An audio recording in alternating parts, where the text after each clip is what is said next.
በስመ አብ ወወልድ ወመንፈስ ቅዱስ አሐዱ አምላክ። በስመ አብ ወወልድ ወመንፈስ ቅዱስ አሐዱ አምላክ።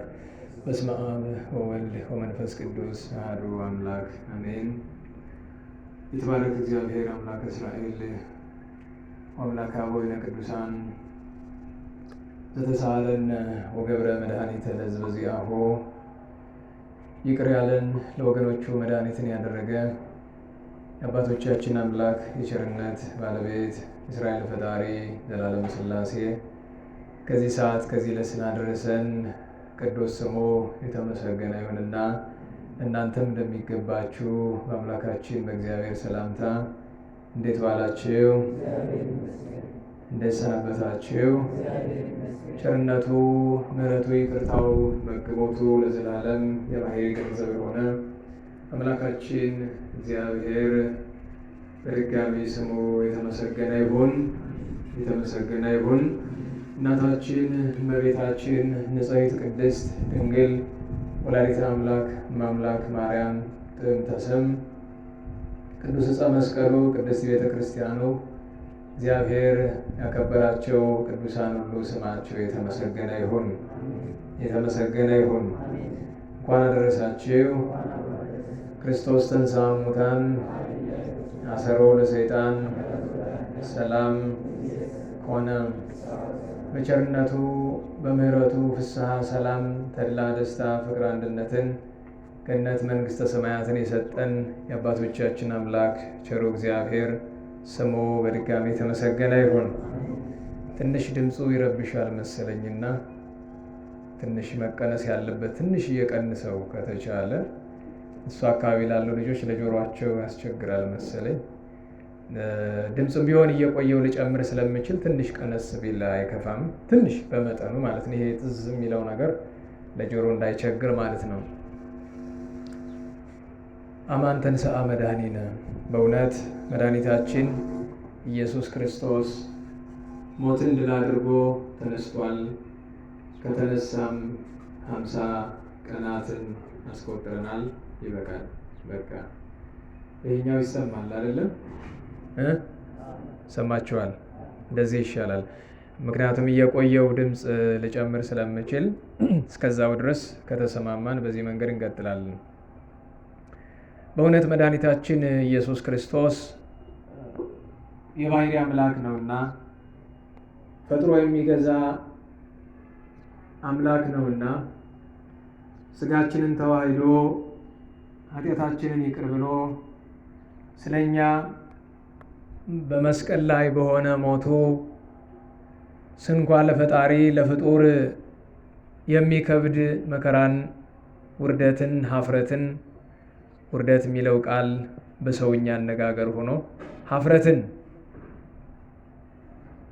ኀፍረተ መስቀል ወልደ አመ ተአገሰ እንዲል መጽሐፍ እጅግ አስቸጋሪ የሆነ ኀፍረተ መስቀልን ራቁት መሰቀልን መከራን ታግሶ ከዚያ ደግሞ ለእርሱ እንደሚገባ ሞትን ድል አድርጎ ከተነሳ መታሰቢያውን ማድረግ ከጀመርን ዛሬ 50ኛ ቀን ላይ እንገኛለን።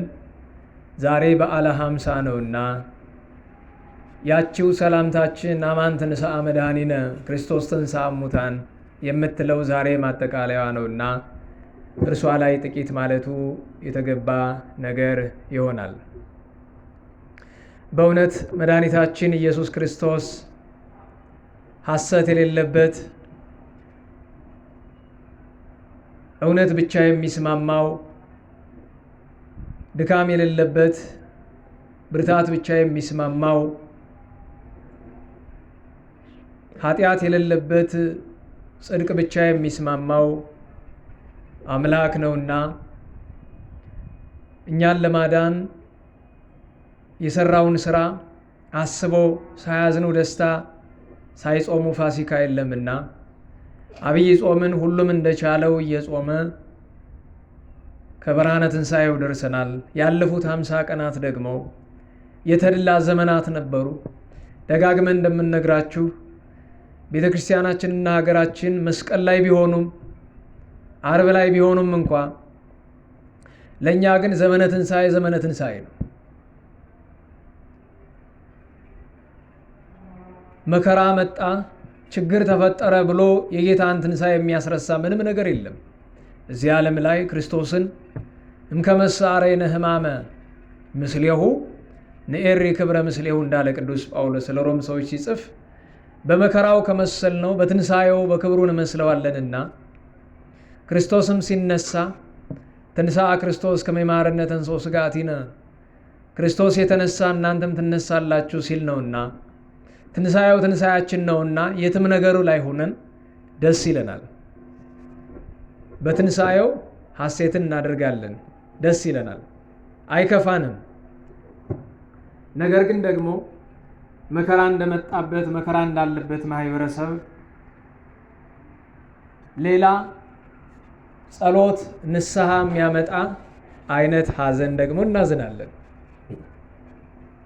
ለሁሉም በእውነት ክርስቶስ ተነስቷልና እኛም እያንዳንዳችን ከሞተ ልቡና ከሞተ ሕሊና ልንነሳ ይገባናልና ያ እንዲሆን በባለ 50 የክርስቶስን ትንሣኤ ከማሰብ የተነሳ በባለ 50 ጾም አልነበረም፣ በባለ 50 ስግደት አልነበረም፣ በባለ 50 ንስሐ አልነበረም። ትንሣኤውን ምክንያት አድርገን ለበጎ አላደረግነውም። ነገር ግን እግረ መንገዱን የስንፍናችን ማጣመሪያ አድርገነው ከጸጸት ከጾም ከስግደት ራሳችን አርቀን ቆይተናልና ከነገ ጀምሮ ሌላኛው መድኃኒት ይጀምራል። በትንሣኤው አድኖናል፣ ግን ራሳችንን በኃጢአታችን አቁስለናልና ከነገ ጀምሮ መድኃኒት ይጀምራል። ንስሐው፣ ጾሙ፣ ስግደቱ፣ መድኃኒት ሁሉ ከነገ ይጀምራል። ማርያም ታቦት ወጽላተ ኪዳን ሐዲስ ቅብእኒ ርጤነ ጾም እስከ ሰኮና እግር ወርስ ስመቶ ጾም ትፌውስ ማማለ ነፍስ እንዳለ አባ ዘመለኮት በመልክዓ ኪዳነ ምሕረት ድርሰቱ ከራስ ፀጉራችን እስከ እግር ጥፍራችን ድረስ የጾም መድኃኒት፣ የስግደት መድኃኒት፣ የንስሐ መድኃኒት የምንቀባበት ትንሣኤውን እያሰብን እያዘከርን፣ ነገር ግን በኃጢአት የቆሰለ ሰውነት በትንሣኤው መዳን አይችልም። ምክንያቱም ትንሣኤ ንስሐ ለገቡ ነው። ትንሣኤ በጾም በጸሎት ለሚኖረው ነው። ቅድም እንዳልኳችሁ እምከመሰ አረይነ ሕማመ ምስሌሁ ክርስቶስ መድኃኔዓለምን በመከራው ካልመሰል ነው። ጾማል ጾመን፣ ሰግዷል ሰግደን፣ መከራ ተቀብሏል መከራ ተቀብለን በመከራው ካልመሰል ነው በክብሩ በትንሣኤው ልንመስለው አንችልምና ከነገ ጀምሮ ጾም ይጀምራል። ጾሙን እንዴት ለምን እንጾመዋለን? በኋላ እናመጣለን። አሁን ወደ ትምህርታችን ወደ ዋናው እንመለስ። እንኳን አደረሳችሁ ለማለትና የትንሣኤው ማጠቃለያ ስለሆነ ዛሬ አይታችሁ ከሆነ ሙሉ ማህሌት የትንሣኤ ማህሌትን የተቆመ በባለ ጰራቅሊጦስ ብዙዎቻችን የምንጠብቀው ዕለቱን የተመለከተ ቢሆንም ዛሬ የትንሣኤው ማጠቃለያ ስለሆነ ማህሌቱም ኪዳኑም ታምሩም ቅዳሴውም ምስባኩም ምንባባቱም ወንጌሉም ሁሉም የትንሣኤ ግልባጭ ነው። የዕለተ ትንሣኤ አገልግሎት ግልባጭ ነው። እንኳን ሌላ ባልስማማበትም ዛሬ መልክ አልተደገመም። መልካ ማርያም መልካ ኢየሱስ መልካ ማርያም መልካ ኢየሱስ የትንሣኤ የማይደገመው ጌታ መልኩን ስላላሳያቸው የዛን ጊዜ ደህና ዋላችሁ። ኧረ እንዴት ዋላችሁ። በትንሣኤው እኛ የምንቀድስ ሌሊት ነው። ሐዋርያት ጌታን ያዩት ግን ማታ ነው ውለው ማለት ነው። ስለዚህ ገና ስላልታያቸው መልኩ ትንሣኤውን ሰሙ እንጂ ስላላዩት መልክ አንደግምም። መልካ ማርያም መልካ ኢየሱስ አይደገምም በማህበር ማለት ነው። ሳምንቱን ሙሉ ደግሞ በተመሳሳይ ከሰኞ ጀምሮ ማዕዶትን፣ ቶማስ አብርሃምን፣ አልዓዛርን፣ አዳምን፣ ቤተክርስቲያን ነፍሳትን፣ ቅዱሳት አንስትን ይዘን ጠቅላላ 6ቱን ተከታታይ ቀን መልክ አይደገምም በማህበር። ለምን? 6ቱን ቀን አልተገለጠላቸውም። እሁድ ማታ ታያቸው፣ 6ቱን ቀን አልታያቸውም። እንደገና የዳግሚያ ትንሣኤም ደግሞ አይደገምም። ለምን? የዳግሚያ ትንሣኤም ድጋሚ የተገለጠላቸው በዛ ሰዓት ስለሆነ ስላልታያቸው ነው። የዛሬው መልክ አለመድገም ግን ልማድ ነው። እንዲያው የትንሣኤ ቀለም ከተደረገ ላይቀር እናድርገው በሚል ይመስላል። ለሁሉም እስከዚህ ድረስ በሃይማኖተ አበው ፈንታ ትምህርተ ኅቡዓት መልእክቶቹ ከቅዱስ ጳውሎስ ለቆሮንቶስ፣ ከቅዱስ ጴጥሮስ መልእክት፣ ግብረ ሐዋርያት ዳዊትን የተመለከተውን ለጌታ ትንሣኤ ማስረጃ፣ ወንጌሉ ዮሐንስ ወንጌል ምዕራፍ 20 እነዚህ ሁሉ ዛሬ የትንሣኤ ማጠቃለያ ስለሆነ ዘመነ ትንሣኤ ማጠቃለያ ስለሆነ ሙሉ ማህሌቱ ሰምታችሁታል ብዬ ተስፋ አድርጋለሁ። በእርግጥ መቼም የደግነታችን የኔም የእናንተ መለኪያ እንቅልፋሞች ነን።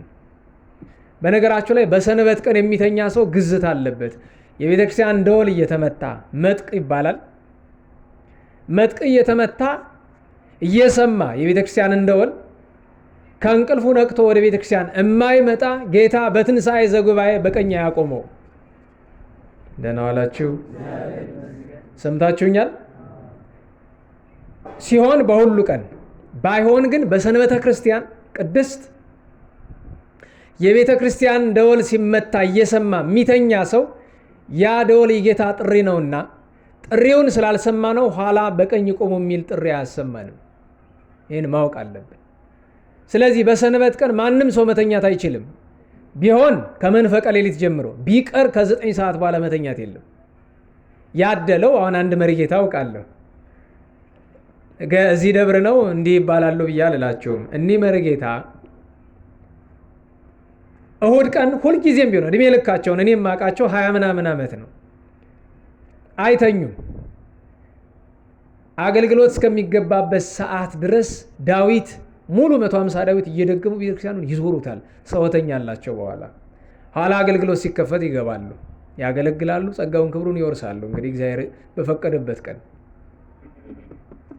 ስለዚህ በሰንበተ ክርስቲያን መተኛት አይገባም።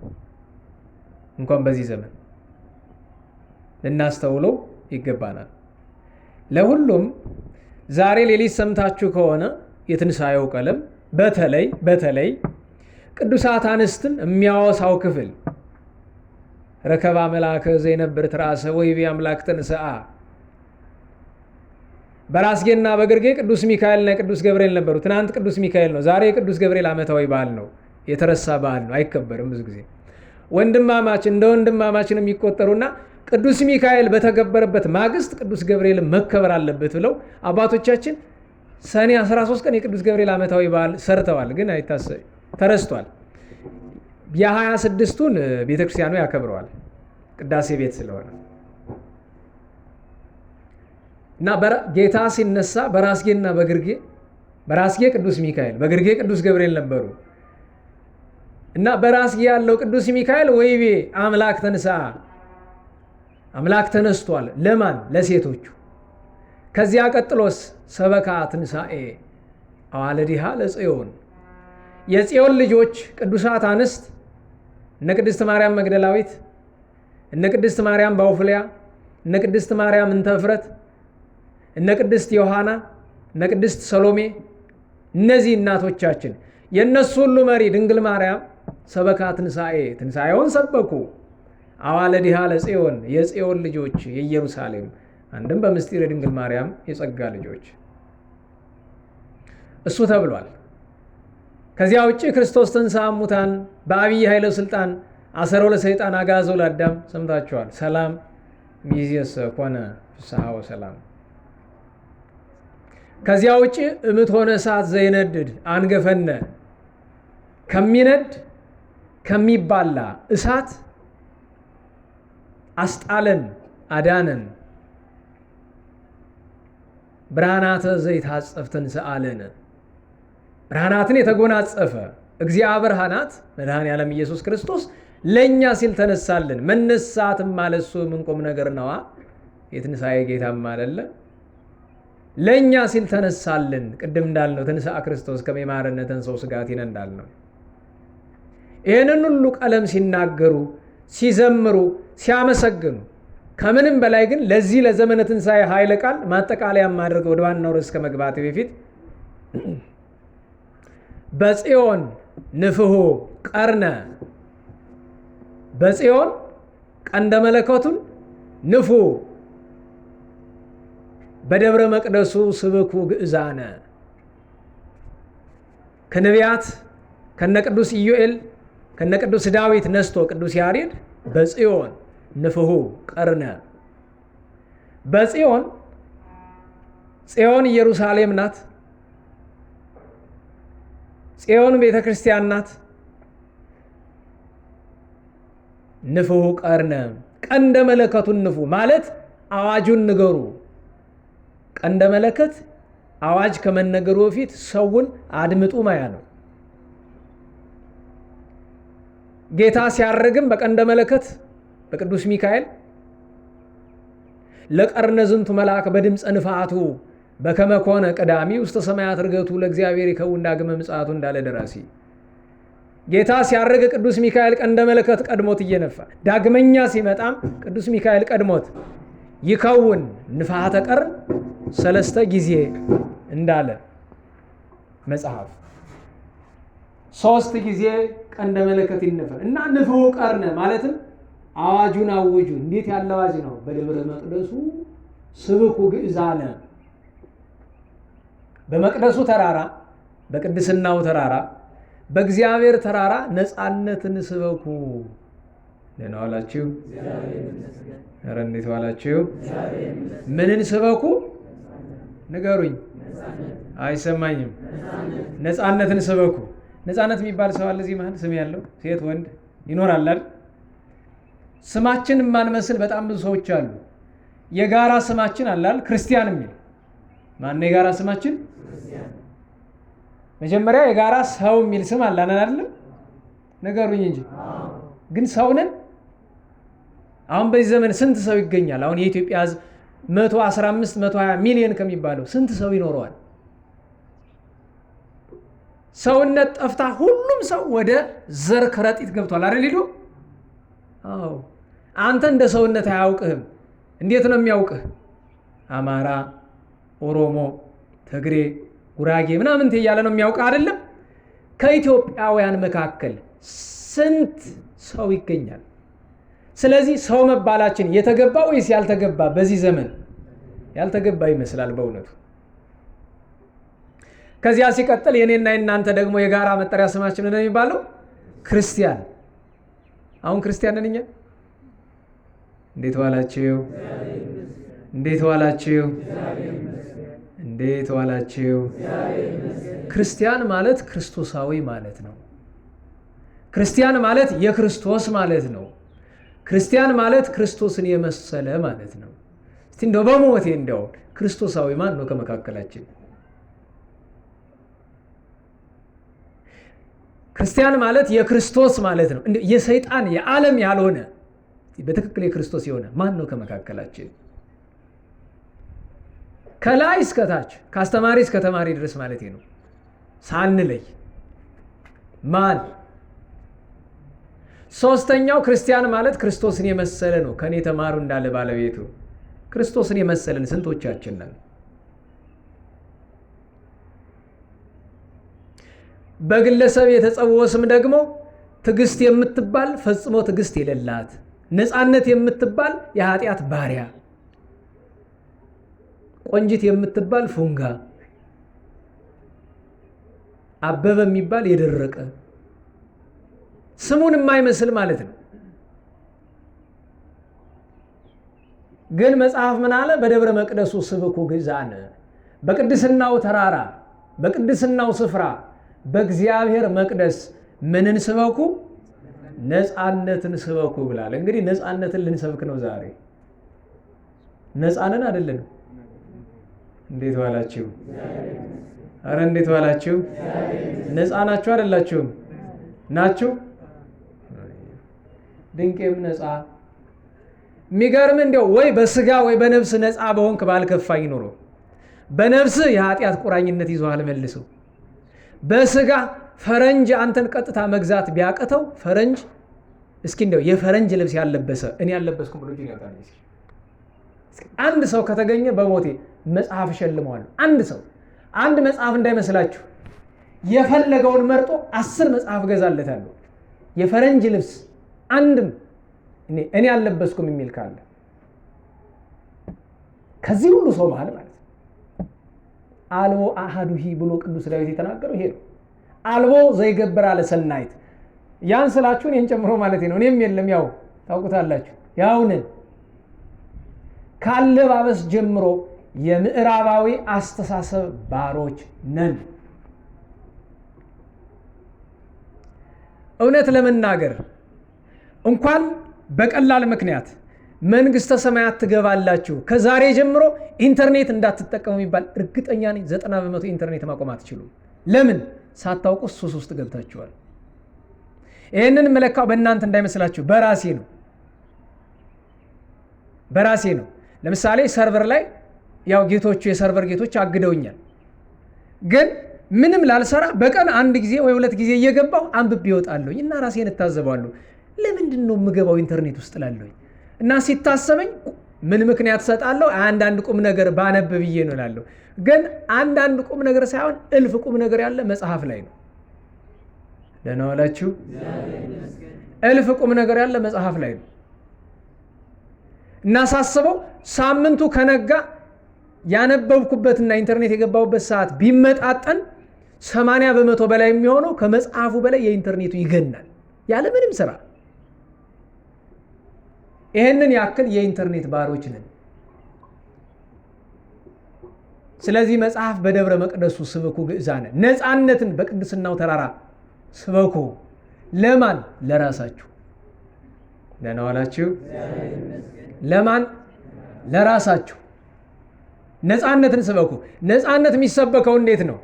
አንድም እንደ ክርስቲያን፣ አንድም እንደ ኢትዮጵያዊ። እንደ ክርስቲያን ካሰብክ የኃጢአት ባሪያ ከመሆን ራስህን አጽዳና ነፃውን። ክርስቶስ ነፃነትን ሰጥቶናል አይደለም? የማን ባሪያ እንዳንሆን? የአጋንንትና የኃጢአት ባሪያ እንዳንሆን። የአጋንንት የኃጢአት የዚህ ዓለም ፈቃድ ባሮች እንዳንሆን። ዛሬ ግን ሁላችንም ሊባል በሚችል መንገድ የዚህ ዓለምም የኃጢአትም የጸላይ ሰናያትም ባሮች ሆነናል። እየተረዳችሁኝ ነው? የገባችሁ ነው? ባርነታችሁን አምናችሁ ለነፃነት ተዘጋጅታችሁ እንድትሄዱ ብዬ ነው። ሰው እንግዲህ በነገራችሁ ላይ ጸላይ ሰናያት እንደ ሰው አይገርፍህም። ገሃነመ እሳት የምትወድቅበትን ስራ ነው የሚሰራል። ያን ደግሞ ሲሰራ አታውቀውም አንተ። ገብታችኋል? እንዴት የኃጢአት ባሮች እንደሆንን፣ እንዴት የዚህ ዓለም ባሮች እንደሆንን አስተውሉ። በእውነት የክርስቶስ ባሮች መሆን ነው የሚገባን። ደህና ዋላችሁ። ክርስቶስ መድኃኔዓለም ብለን ስንጠራው ሰምቶን የሚመጣው የእርሱ ባሮች ከሆነ። ክርስቶስ መድኃኔዓለም ባሮቹን ይሰማል አይሰማም? ንገሩኝ። ይሰማል አይደል? ዘይአምን ብየ ወዘይገብር ፈቃድየ አነ ወአቡየ ንመጽእ ኀቤሁ ወነገብር ምዕራፈ ውስቴቱ። አዎ ቃሌን የሚጠብቅ እንደ ፈቃዴ የሚኖር እኔና የባሕርይ አባቴ የባሕርይ ሕይወት መንፈስ ቅዱስ ወደ እርሱ ዘንድ እንመጣለን። እንደው ዛሬ በዓለ 50 በዓለ ጰራቅሊጦስ ነው አይደለም? መንፈስ ቅዱስ ለሐዋርያት ወረደ። ለምን? ራሳቸውን አንጽተው ጠብቀውታል። ዝግጁ ሆነው 40 ቀን 3 ዓመት ከ3 ወር እየተማሩ 40 ቀን እያመሰጠሩ 10 ቀን እየጸለዩ ኑረዋል።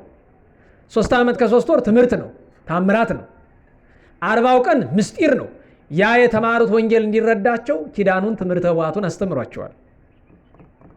10ዋ ቀን ግን ጸሎት ናት። ያቺ ጸሎት የት ናት? ጽርሐ ጽዮን ላይ ከማን ጋር? እመቤታችን ከመሃል አድርገው ወደ ውጭ ሳይወጡ ግራ ቀኝ ሳይሉ በፍጹም ልባቸው ቢጸልዩ ርደተ መንፈስ ቅዱስ ተደርጎላቸዋል።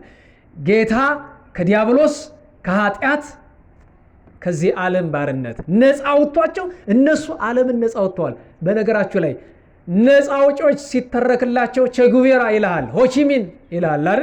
እዚህ የኛ ሀገር ምን ይልክ ትላለህ? ነፃ አውጪዎቻችን ቅዱሳን ሐዋርያት ናቸው። ደህና ዋላችሁ። ኧረ እንዴት ዋላችሁ? የነፍሳችን በሉ እስቲ ነፃ አውጪዎች ከክርስቶስ በታች ቅዱሳን ሐዋርያት ናቸው። ይህን ማወቅ አለ። እናንተ በነገራችሁ ላይ በዚህ ዘመን በጣም የሚያስገርመው የሚያሳዝነው ነገር ነፃ አወጣለሁ የሚለው ራሱ ባሪያ ነው።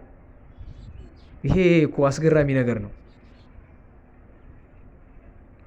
በመንፈሳዊ ደረጃ ነፃ አወጣለሁ። ነፃ አውጭ ማለት እኮ ሰባኪ ነው፣ ዘማሪ፣ ቄስ፣ ዲያቆን፣ ጳጳስ እኔን የመሰለው ማለት ነው። እኔ ነፃ ሳልወጣ የኃጢአት ባሪያ ሆኜ ሳለ እናንተን ከኃጢአት ነፃ ለማውጣት እሰብካለሁ እላለሁኝ። ያስገርማል። ለዚያ ነው ቅዱስ ጳውሎስ ወፎኑን ከዘኢትምሄር ርእሰከ ሮሜ 2:21 ላይ አንተ ራስህን አስተምር፣ ራስህን ለውጥ። መጀመሪያ ኢትስረቁ ትብል ከተሰረቅ እየሰረቅ አትስረቁ፣ እየበላህ ጾሙ፣ እየሰሰትክ መጽቱ። እንዴት ብሎ ይሆናል? እማትኖርበት እንዴት ማስተማር ትችላለህ?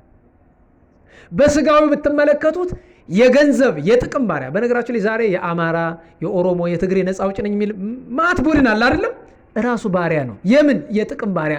እውነት እንነጋገር፣ ነፃ አውጪ ነኝ የሚላችሁ ከውጭ ዳያስፖራ ዶላር የሚለቅም ነው። እንዴ ይቅርታ አድርጉልኝ፣ ድጋሚ አልናገራትም። እቺን መቼም ጠላት ማብዛት ነው በሁሉ ነገር። ደህና ዋላችሁ። ልድገማት ትቼዋለሁ። ለመሰላችሁ ነፃ አውጫችን እንኳን አናውቅም። በነገራችሁ ላይ የሰው ልጅ ወይ እግዚአብሔር ነው ነፃ የሚያወጣው ወይ በሰማይ ያሉ ቅዱሳን ናቸው። ካልሆነ ግን ራሱ ነው ነፃ የሚያወጣ። ማንም ነፃ አያወጣም። ይህን ማወቅ አለባችሁ። ምሳሌ መሪ የሚሆን ሊኖር ይችላል። እንደ አፄ ምኒልክ እንደ አፄ ቴዎድሮስ ያለ ሊኖር ይችላል። ግን የኢትዮጵያ ሕዝብ በምኒልክ በቴዎድሮስ አይደለም ነፃ ያወጣው፣ ከሰማይ በታች በገዛ ክንዱ ነው። ምኒልክ ሲጠራው እምቢ ቢል ኖሮ ይችል ነበር እኮ። ነፃነት ያለ በእጅህ ላይ ነው። ነፃነት እንዲኖር መጀመሪያ ግን ከዘር ከረጢት ውጣና ሰው ሁን ነው። ለሁሉም መግቢያው የትምህርቱን እኩሌታ ወሰደ። ነፃነትን ለራሳችን እናውጅ። ነፃነታችን የምናውጀው በምንድን ነው? በንስሐና በመንፈሳዊ አምልኮ ነው። ሌላውም ተውት ትርፍ ነው። እግዚአብሔር አምላካችን ከዲያብሎስ ባርነት ይሰውረን፣ ከኃጢአት ቁራኝነት ይሰውረን፣ የእርሱ ባሮች ለመሆን የበቃን የተዘጋጀን ያደርገን። ትምህርታችን ዞሮ ዞሮ ያው ከዚሁ ጋር የተያያዘ ነው። በዓለ ጰራቅሊጦስ የሚል ነው። ጥቂት ነገሮችን ለማንሳት ነው። ስለ በዓለ ጰራቅሊጦስ ዛሬ ርደተ መንፈስ ቅዱስ የተደረገበት ቀን ነውና መጀመሪያ ከሁሉ ነገር የሚቀድመው ጰራቅሊጦስ ማን ነው የሚለውን ነገር መመልከት ነው። በየዓመቱ ሁሌ እናነሳለን። ከማዝነባቸው ነገሮች መካከል አንደኛው የፈጣሪያችን የጌታችን የመንፈስ ቅዱስ መዘንጋት የሚመስል ነገር አለ። በሊቃውንት በካህናት ዘንድ ሳይሆን በምእመናን ዘንድ አብ ወልድ መንፈስ ቅዱስን ስናስብ፣ በተለይ ጎንደር ውስጥ እግዚአብሔር አብ ቤተክርስቲያን አለ፣ እግዚአብሔር ወልድ ቤተክርስቲያን አለ፣ እግዚአብሔር መንፈስ ቅዱስ ደግሞ ወደፊት ይኖራል። ጽላቱ እንኳን ነበረ መሰለኝ፣ ያው ጠፍቶ ነው እንጂ። ጰራቅሊጦስ በግብሩ የምንጠራበት ስሙ ነው። መንፈስ ቅዱስ ነው። ቅዱስ መንፈስ። ይችን እናስብ። ሥላሴ በተዋሂዶ ወተዋሂዶ በሥላሴ አንድነት በሶስትነት በሉ እስቲ በሉ ሶስትነት በአንድነት እንዘ አሃዱ ሰለስቱ ወንዘ ሰለስቱ አሃዱ ይስየለሱ በአካላት ወይትወሃዱ በመለኮት እሰግድ ለአብ ወወልድ ወመንፈስ ቅዱስ አሃተ ስግደተ። ይሄ እምነታችን መሰረት እንደሆነ ሁላችሁም እንድታውቁት ያስፈልጋል።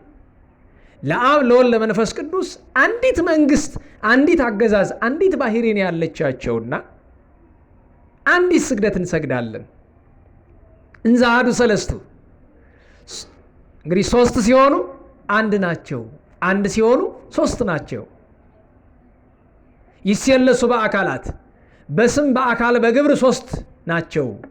ወይትወሃዱ በመለኮት በመለኮት ግን አንድ ናቸው። አብ ወላዲ ወልድ ተወላዲ መንፈስ ቅዱስ ሰራጺ ብለን እናምናለን። ለአብ ግብሩ መውለድ ማስረጽ፣ የወልድ ግብሩ መወለድ፣ የመንፈስ ቅዱስ ግብሩ መስረጽ ነው። አብ ቢወልድ ቢያሰርጽ እንጂ አይወለድም አይሰርጽም። ወልድ ቢወለድ እንጂ አይወልድም አያሰርጽም አይሰርጽም። መንፈስ ቅዱስ ቢሰርጽ እንጂ አይወልድም አይወለድም አያሰርጽም። ይሄ ቅድስት ሥላሴ ፈጣሪያችን እግዚአብሔር የነገረን እምነት ነው። ለአባቶቻችን ያስተማራቸው ነው። ግራም አንልም ቀኝም አንልም አንፈተፍተውም። በነገራችሁ ላይ ሀልዎተ እግዚአብሔርን እንደተሰጠን እናምናለን እንጂ አንመረምረው። ደህና ዋላችሁ። ምስጢረ ሥላሴ አይመረመርም። የነገሩን አሜን ብለን የምትቀበለው። እንኳን ምስጢረ ሥላሴን የገዛ ተፈጥሮን መመርመር አትችልም። ሳይንስ አብዛኛውን ነገር ሄዶ ዛሬ ሳይንቲፊክ ፊክሽን ነው፣ ሳይንቲፊካል ኤስቲሜሽን ነው፣ ሳይንሳዊ ግምት ነው የሚነግራችሁ። አብዛኛው ሳይንስ ተበላሽቷል። ከእግዚአብሔር ተጣልቶ ያጋንንት መሳሪያ ሆኖ አብዛኛው ሳይንስ ተበላሽቷል። እኔ በነገራችሁ ላይ ደጋግሜ ነገራችኋለሁ። በተለይ ሳይንቲፊካል የሆኑ ነገሮችን ዝም ብላችሁ እንደወረዳ አትቀበሉ። በነገራችሁ ላይ አፍ ያስከፍታል፣ ደስ ያሰኛል አይደል? ስለ ከዋክብት ሲወራ፣ ስለ ጨረቃ እንዴት ዋላችሁ? አረ እንዴት ዋላችሁ? ክርስቶስ የሞተልህ ስለ ጨረቃ እንድትመራመር ነው። እንዴት ዋላችሁ? ንገሩኝ። ክርስቶስ የሞተልን ስለ ጨረቃ እንድንመራመር ነው? የሚገርማችሁ ንስሐ ያልገባ ከክርስቶስ ያልታረቀ ሰው እንዴት ጨረቃን ይመረምራል? ጨረቃ የማን ፍጥረት ናት? ንገሩኝ። ስለ ጨረቃ የሚገልጥ ማን ነው? ንገሩኝ። የእግዚአብሔር ካልሆንክ ይገልጥልሃል? አይገልጥልህም። ስለዚህ ሰይጣን ተረት ነው የሚነግርህ። ማርስ፣ ጁፒተር ምናምን ትለኛለህ። ስለ ጋላክሲ ይሄ ተረት ነው። ተረት ምላችሁ ሳይንሱ የሚለውን ነው። እውነቱንማ በዓይናችን እያየ ነው። ያች እዛ ያለችው ኮከብ እንትና ትባላለች። ወንድሜ መጀመሪያ ክርስትና ስምህን እወቅ። ደህና ዋላችሁ። ከኮከባ በፊት ማንን ማወቅ አለብህ? ክርስትና ስምህን እወቅ። ክርስትና ስማችሁ ማን ነው? ማን ነው ክርስትና ስም? ወልደ ጊዮርጊስ። አሁን ቅዱስ ጊዮርጊስን ታውቃለህ አንተ አይደለም? ሰማዕት ነው። የጊዮርጊስ ልጅ ማለት ጊዮርጊስን ለመምሰል መቼም ልጅ አባቱ ነው ይመስል አይደል? ምን ቅዱስ ጊዮርጊስን ይመስላል? ምንም አይመስልም አይደል? ስለዚህ ስምህን መጀመሪያ ምሰል። ስለ ኮከብ መመራመር አይደለም። ስለ ከዋክብት መመራመር ኃጢአት ሆኖ አይደለም፣ ኃጢአት አይደለም። ነገር ግን ግብዝነት ነው። የክርስቶስ ሁን ግድ የለህም። የክርስቶስ እንሁን ግድ የላችሁም። ምን ላችሁ ፈልጌ ነው? እንኳን ቅዱስ ሥላሴን ቅዱስ ባስልዮስ ዘቂሳርያ ምን ይላል? አንተ ምስጢረ ሥላሴን መመርመር ፈለግ በል መጀመሪያ ራስህን ተረዳ። ደህና ዋላችሁ። አካላችሁ ስንት ነው ቁጥሩ? ኧረ እንዴት ዋላችሁ? አካላችሁ ቁጥሩ ስንት ነው? ለዚህም መጽሐፍ እሸልማለሁ ልበል?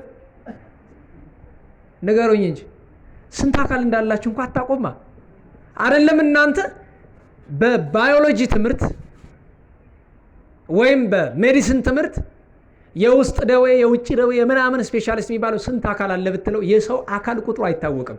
ሀበሻ ምን ይላል? ሽክፍ አድርጎ ክፍል ይሰጠውና 12 ይልሃል አይደል? እሱ ይሻላል መቼም፣ ግን 12 ብቻም አይደለም። ደህና ዋላችሁ። እንዴት ዋላችሁ? ጎንደር ከተማ ስንት ተራራ ነው ያለው? 7 ዋና ዋናዎቹ ናቸው። ስም ያላቸው ስም የሌለው ብዙ አለ። ምን ላችሁ ፈልጌ ነው? ቅዱስ ባስልዮስ እንዲህ ይላል፣ የገዛ አካልህን መርምር። ጭንቅላት እንዴት እንደሚያስብ ታውቃለህ? አታውቅም። ሳይንስ ምን ይላል? ኒውሮን የሚባል አለ፣ በቢሊየን የሚቆጠር ምናምን ይላል አለ ይላሉ። እንዴት ዋላችሁ? አረ እንዴት ዋላችሁ? ፕላኔቶች አሉ የሉም ይላሉ። ደህና ዋላችሁ? ከዋክብት 7 ቢሊዮን ትሪሊየን ናቸው አሉ ናቸው ይላሉ። ለምን አላየንም? እኛ ለእኛ እስከምናየው ድረስ ምንድን ነው? ተረት ነው። ደህና ዋላችሁ? ተረት ነው። ህፃናትን በቴሌቪዥን እያቀረቡ እንደ ትልቅ አስደናቂ ነገር፣ አረ ንስሐ ባስገቧቸው እንደ ትልቅ ነገር። እዛች ኮከብ ስማ ነው እንትና ትባላለች፣ ይሄ አስትሮፊዚስት ነው እኮ አስትሮፊዚሲስት ነው እኮ ስለ አስትሮኖሚ ስለ ፊዚክስ ምናምን ይላል። አረ ይሄ ድንቅ አይደለም? አስደናቂው ነገር የእግዚአብሔር መሆን ብቻ ነው። ምርምሩን እየነቀፍኩ አይደለም። ክርስቶስ የሌለበት ምርምር ምን ያደርጋል? መንፈስ ቅዱስ የሌለበት ምን ያደርጋል? ለሁሉም ምስጢረ ሥላሴ ላይ ቅድም የተነገርናት ነገር ምርምር የላት፣ ጥርጥር የላት፣ ዝም ብሎ ማመን ነው። ሳይንስ ሆዬ ታዲያ ምን ይላል? የለም ኤቭሪቲንግ ሹድ ቢ ኮንክሪት ይላል አይደለም? እያንዳንዱ ነገር ምን መሆን አለበት? ተጨባጭ። እንዴት ዋላችሁ? አረ እንዴት ዋላችሁ? እያንዳንዱ ነገር ምን መሆን አለበት? ተጨባጭ። ሳይንስ ግን ተጨባጭ ነገር ነው የሚያወራልህ። የሰው ልጅ ከጦጣ ነው የመጣ ይልሃል። ተጨባጭ ነው ምናምን ይጨብጠውና ምን ተጨባጭ ነው ደግሞ? ወሬ አይደለ? ዓለም የተፈጠረው በታላቅ ፍንዳታ ነው ይልሃል። ቢግ ባንግ ይልሃል ስም ሲያወጣለት ነው። ወሬ ከዚህ ከ10 ሺህ ዓመት በኋላ የሆነ ድንጋይ ከጠፈር ከውጭ ከዛ ከጋላክሲ መጥቶ ምድርን ሊመታት ይችላል። ከ10 ሺህ ዓመት በኋላ እንግዲህ ተመልከቱ። ይህ አሁን የመሰለ አሪፍ ተረት አይገኝም እኮ ዓለም ላይ። የእኛ ሰዎች ደግሞ ቁጭ ብለው የቤተ እግዚአብሔር አገልግሎታቸውን አንዳንዶች ታስታውሳላችሁ? አምና ሰኔ 14 እንደነገ እሁድ ነው የነበረች። አታስታውሱም? ተጣልተን ነበረ በጣም። ሰኔ 14 ቀን ፀሐይና ጨረቃ ሲገራረዱ ለማየት አንተ ወንድሜ ዲያብሎስ በአንተና በእግዚአብሔር መካከል ተጋርዶብህ ምን የተጋረደ ፀሐይ ታያለህ? በሕይወት አጋጣሚ አንዴ የሚገኝ በሕይወት አጋጣሚ አንዴ ተገኝቶ ለዘላለም የማትወጣበት ገሃነመ እሳት አለ። አንዴ ነው የምትገባበት፣ ግን አትወጣም እዛ በኋላ። ፀሐይ ተጋረደ አልተጋረደኛ ምን አገባል? አረ እንደው መጀመሪያ መንፈሳዊውን ነገር ተውት። እንዴት ዋላችሁ? ያማረህን ትበላለህ? ንገሩኝ እንጂ አረ በሞቴ ያማረህን መጠጣት ትፈልግ ትጠጣለህ? ያማረህን ትለብሳለህ? አትለብስም። ለምን? ደሃ ነህ። ገንዘብ ይኖር ትግራይ ላይ በሰቆቃ በረሃብ የሚቀጣው ማህበረሰብ አትቀልበው? ቤኒሻንጉል ላይ አጣዬ ላይ ያለው ወለጋ ላይ ያለውን አትቀልበው? ወገንህ አይደለም? ትግሬ፣ አማራ፣ ኦሮሞ ሳትል እንደ ሰውነት አትቀልበው? ገንዘብ ካለ ፈረንጅ ስለ ከዋክብት የሚያወራ መጀመሪያ ሆዱን ሞልቶ ነው። መጀመሪያ ሰርተ ወድም በሞላ ለሁሉም ሳይንስ የእርሱ የሳይንስ ሲሆን ናሽናል ጂኦግራፊክ እያለ ተረት ተረት ያወራልሃል። የሃይማኖት ሲሆን አይ ሳታይ አትመን። እንዴት ዋላችሁ? ሳታዩ አትመኑ የሚለን እግዚአብሔርን ማየት እኮ አንችልም። እግዚአብሔርን ማየት የምንችልባቸው ግን ብዙ መንገዶች አሉ አይደለም? የሉም? ንገሩኝ እንጂ። ለምሳሌ ቀላል ምሳሌ ሲያመን ሐኪም የማይችለውን የምታድን ማን ናት? ንገሩኝ። እንዴት አርጋ? እኔ እኮ ፈረንጁ ራሱ እኮ መልስ የለውም። ይሄ ተመራመርኩ ነው የሚለው። በነገራችሁ ላይ ስለ ሳይንስ እንደዚህ ስነቅፍ እንደው የገጠሬ ምናምን እንዳልመስላችሁ አይኔ እስኪቀላ ድረስ ሳይንሱን ሳነብ ሙሉ ሰው ነኝ። እንደው ይሄን ዝና ብላችሁ ከያዛችሁት እድሜ ልኬን ከ20 ዓመት በላይ እንደዚህ አይነት ነገር ሳነብ የኖርኩ ሰው ነኝ። አሁንም እያነበብኩት ያለው ሰው ነኝ። ክፋቱን ለማወቅ የግድ እናነበዋለን። ዝም ብዬ ተረት ማወራ እንዳይመስል ብዬ ነው። እንደው ዝም ብሎ አላል ደፍሮ ተነስቶ የሚያወራ ሰው እንዳይመስል። ለሁሉም ምስጢረ ሥላሴን አምነን ስንቀበል አብ ወላዲ ወልድ ተወላዲ መንፈስ ቅዱስ ሰራጺ ከሦስቱ አካላት አንዱ በተለየ አካሉ በተለየ ስሙ በተለየ የከዊን ግብሩ የምናውቀው መንፈስ ቅዱስ ጌታችን ነው። የአብ የወልድ ሕይወታቸው እስትንፋሳቸው የሆነ ለእኛ አምላካችን ጌታችን ፈጣሪያችን የሆነ መንፈስ ቅዱስን ዛሬ ባለ ጰራቅሊጦስ ስንል ጰራቅሊጦስ መንፈስ ቅዱስ ነው። ጰራቅሊጦስ የሚለው ቃል እንግዲህ ሰዎች ከግሪክኛ ነው የመጣ ብለው እንደሚናገሩት አባቶቻችን ከግሪክ ከምን ሳይሉ ግን ጰራቅሊጦስ የሚለውን ይተረጉሙታል። አንደኛ መጽንዒ ማለት ነው፣ የሚያጸና። ሁለተኛ መንጽሒ ማለት ነው፣ የሚያነጻ። ሶስተኛ መስተፍስሒ ማለት ነው፣ ደስ የሚያሰኝ። አራተኛ ከሳቲ ማለት ነው፣ ምስጢርን የሚገልጥ። እንዲህ እያሉ ስሙን ይተረጉማሉ። ከኛ ሕይወት ጋር ግን አያይዘን መነጋገር ይኖርብናል። መጽንዕ የተባለ ቅዱሳን ሐዋርያትን ስላጸና ያመኑበትን ሁሉ ስለሚያጸና። እኛ መጽናት ያቃተን ለምንድን ነው? ደህና ዋላችሁ? እንዴት ዋላችሁ? ለምንድን ነው መጽናት ያቃተን? መንፈስ ቅዱስ ስላላደረብን ነው። መንፈስ ቅዱስ እንዲያድርብን እንፈልጋለን። ንስሐ እንግባ። የመንፈስ ቅዱስ እንሁን። የእርሱ ካልሆንን አያድርብንም።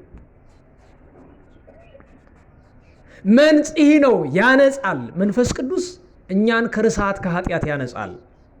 እንዲያነጻን እንቅረበው በንስሐ። መስተፍስሒ ነው፣ ደስ ያሰኛል። አሁን ሐዘንተኞች ነን አይደል? በብዙ መከራ ምክንያት የመንፈስ ቅዱስ ደስታ እንዴት እንደሆነ እንድናውቀው እንቅረበው። ቸሮ አምላካችን መንፈስ ቅዱስን ከሳቲ ነው ምስጢር የተሰወረበት ሰው ካለ የመንፈስ ቅዱስን ምስጢር ማወቅ ከፈለገ እንቅረበው። ለሐዋርያት 72 ቋንቋ የገለጠ ለኛማ ለደካሞቹ ቋንቋ አይደለም የሚያስፈልገን፣ እኛ ፍቅር ነው፣ ትዕግስት ነው፣ ትትና ማስተዋል ነው የሚጎለን፣ አንድነት ነው የሚጎለን። ያንን ለማግኘት ያን ምስጢር እንዲገልጥልን ጌታችንን መንፈስ ቅዱስን እንቅረበው።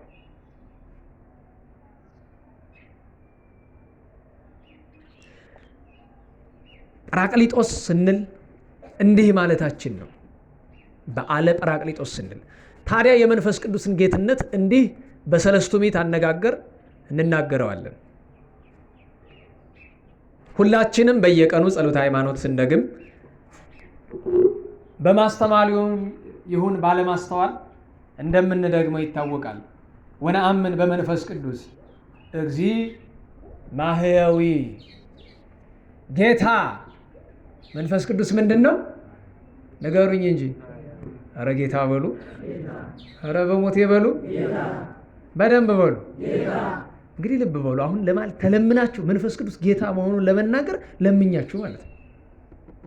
ማህያዊ አዳኝ፣ የሚያድን መንፈስ ቅዱስ አዳኝ ነው። ያዳንን ወልደ እግዚአብሔር ሰው ሆኖ ሞቶ ተነስቶ አድኖናል።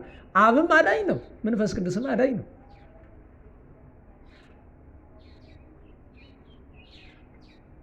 አብም መድኃኒት ነው፣ መንፈስ ቅዱስም መድኃኒት ነው፣ ወልደ እግዚአብሔርም መድኃኒት ነው።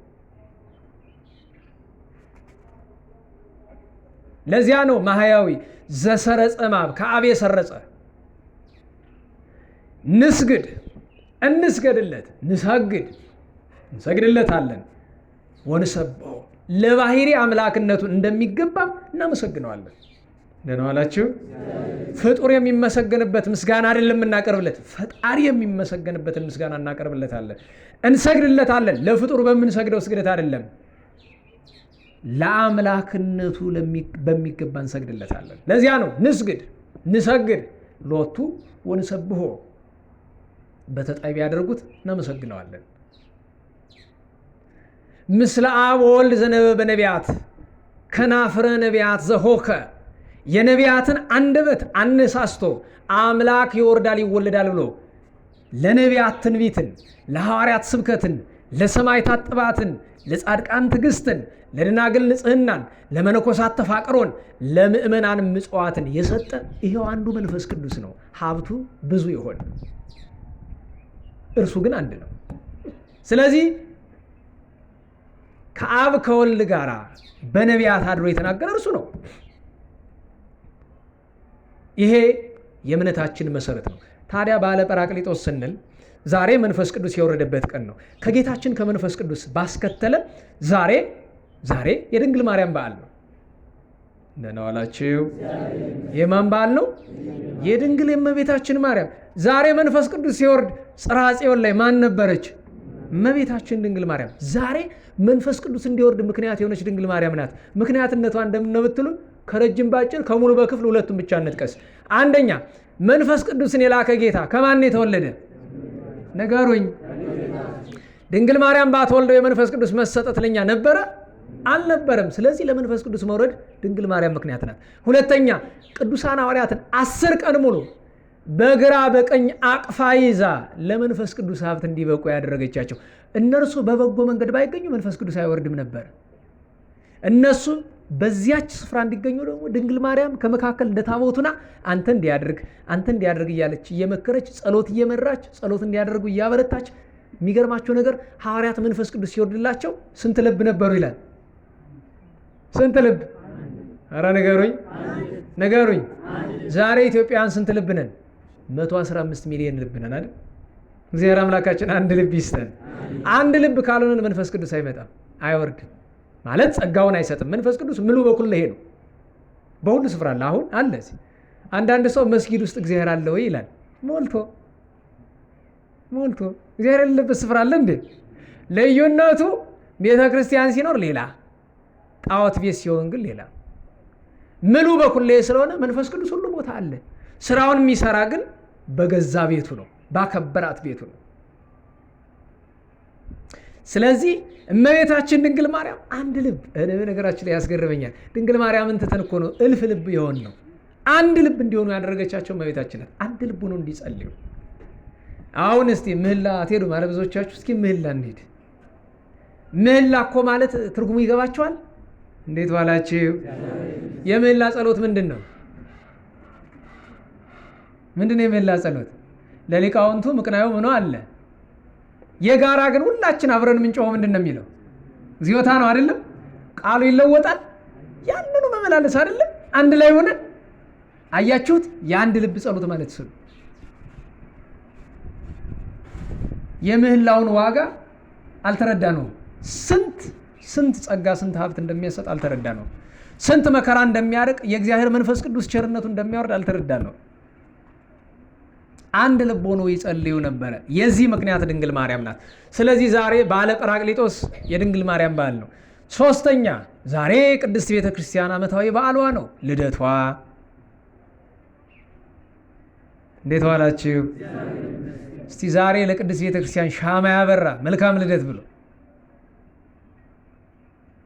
እነ ፌስቡክ እነ ሃፒ በርዝደይ እነ እንኳን ተወለድክ ትላላችሁ።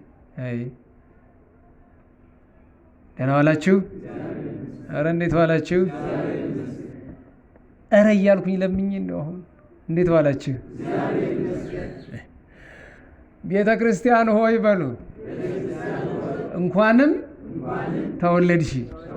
ግን የቤተ ክርስቲያን ልደቷ ዛሬ ነው ሲባል መወለዷ ተገለጠ እንጂ ዛሬ አይደለም የተወለደችው። ቤተ ክርስቲያን የተወለደችው ጥንት ባለመ መላእክት ነው። በአምላክ ልቦና ታስባ ትኖር ነበር። በዕለተ እሑድ ጌታ መላእክትን ሲፈጥራቸው ቤተ ክርስቲያን ማለት እሷ ናት። ቤተ ክርስቲያን ማለት ያመኑ ሰዎች ጉባኤ አይደለች? አንድነት የቅዱሳን መላእክት ጉባኤ ናት። አንዱ ዲያብሎስ ቢወጣ አዳምን ተክቶ አሁንም ሙሉ ሆነች። ግን አባታችን አዳም ስለወጣ ወደዚያች ሉዓላዊት ሰማያዊት ቤተ ክርስቲያን ለመመለስ ነው ጌታ የመጣ። በጽንሰቱ ተጸንሳ ሁሌ እንደምንላቸው፣ በልደቱ ተወልዳ፣ በስደቱ ተሰዳ፣ ሲያድግ አድጋ፣ ሲጠመቅ ነጽታ፣ ሲያስተምር በርትታ፣ ታምራትን ሲያደርግ ረትታ፣ ሲሞት አብራው፣ ሲነሳ ተነሳ፣ ሲያርግ ወደ ሰማይ አርጋ በዘባነ ኪሩ ተቀምጣለች። ቤተክርስቲያን ማለት እኮ አካለ ክርስቶስ ነው። ክርስቶስ ራስ ነው። ክርስቲያኖች አካል ነን አይደለም? ካወቅንበት። ስለዚህ ይቺ አማናዊት ቤተክርስቲያን ዛሬ መወለዷ በመንፈስ ቅዱስ ርደት ተገልጧል። ዛሬ ቤተክርስቲያን እስቲ ስራ ልስጣችሁ። መቼም ሰነፎች ናቸው አብዛኞቻችሁ እንደማሰሩ ታውቃለሁ። ግን እስቲ አውቃለሁ እንኳን አይደለም ይመስለኛል ነው፣ እኔ አላውቅም።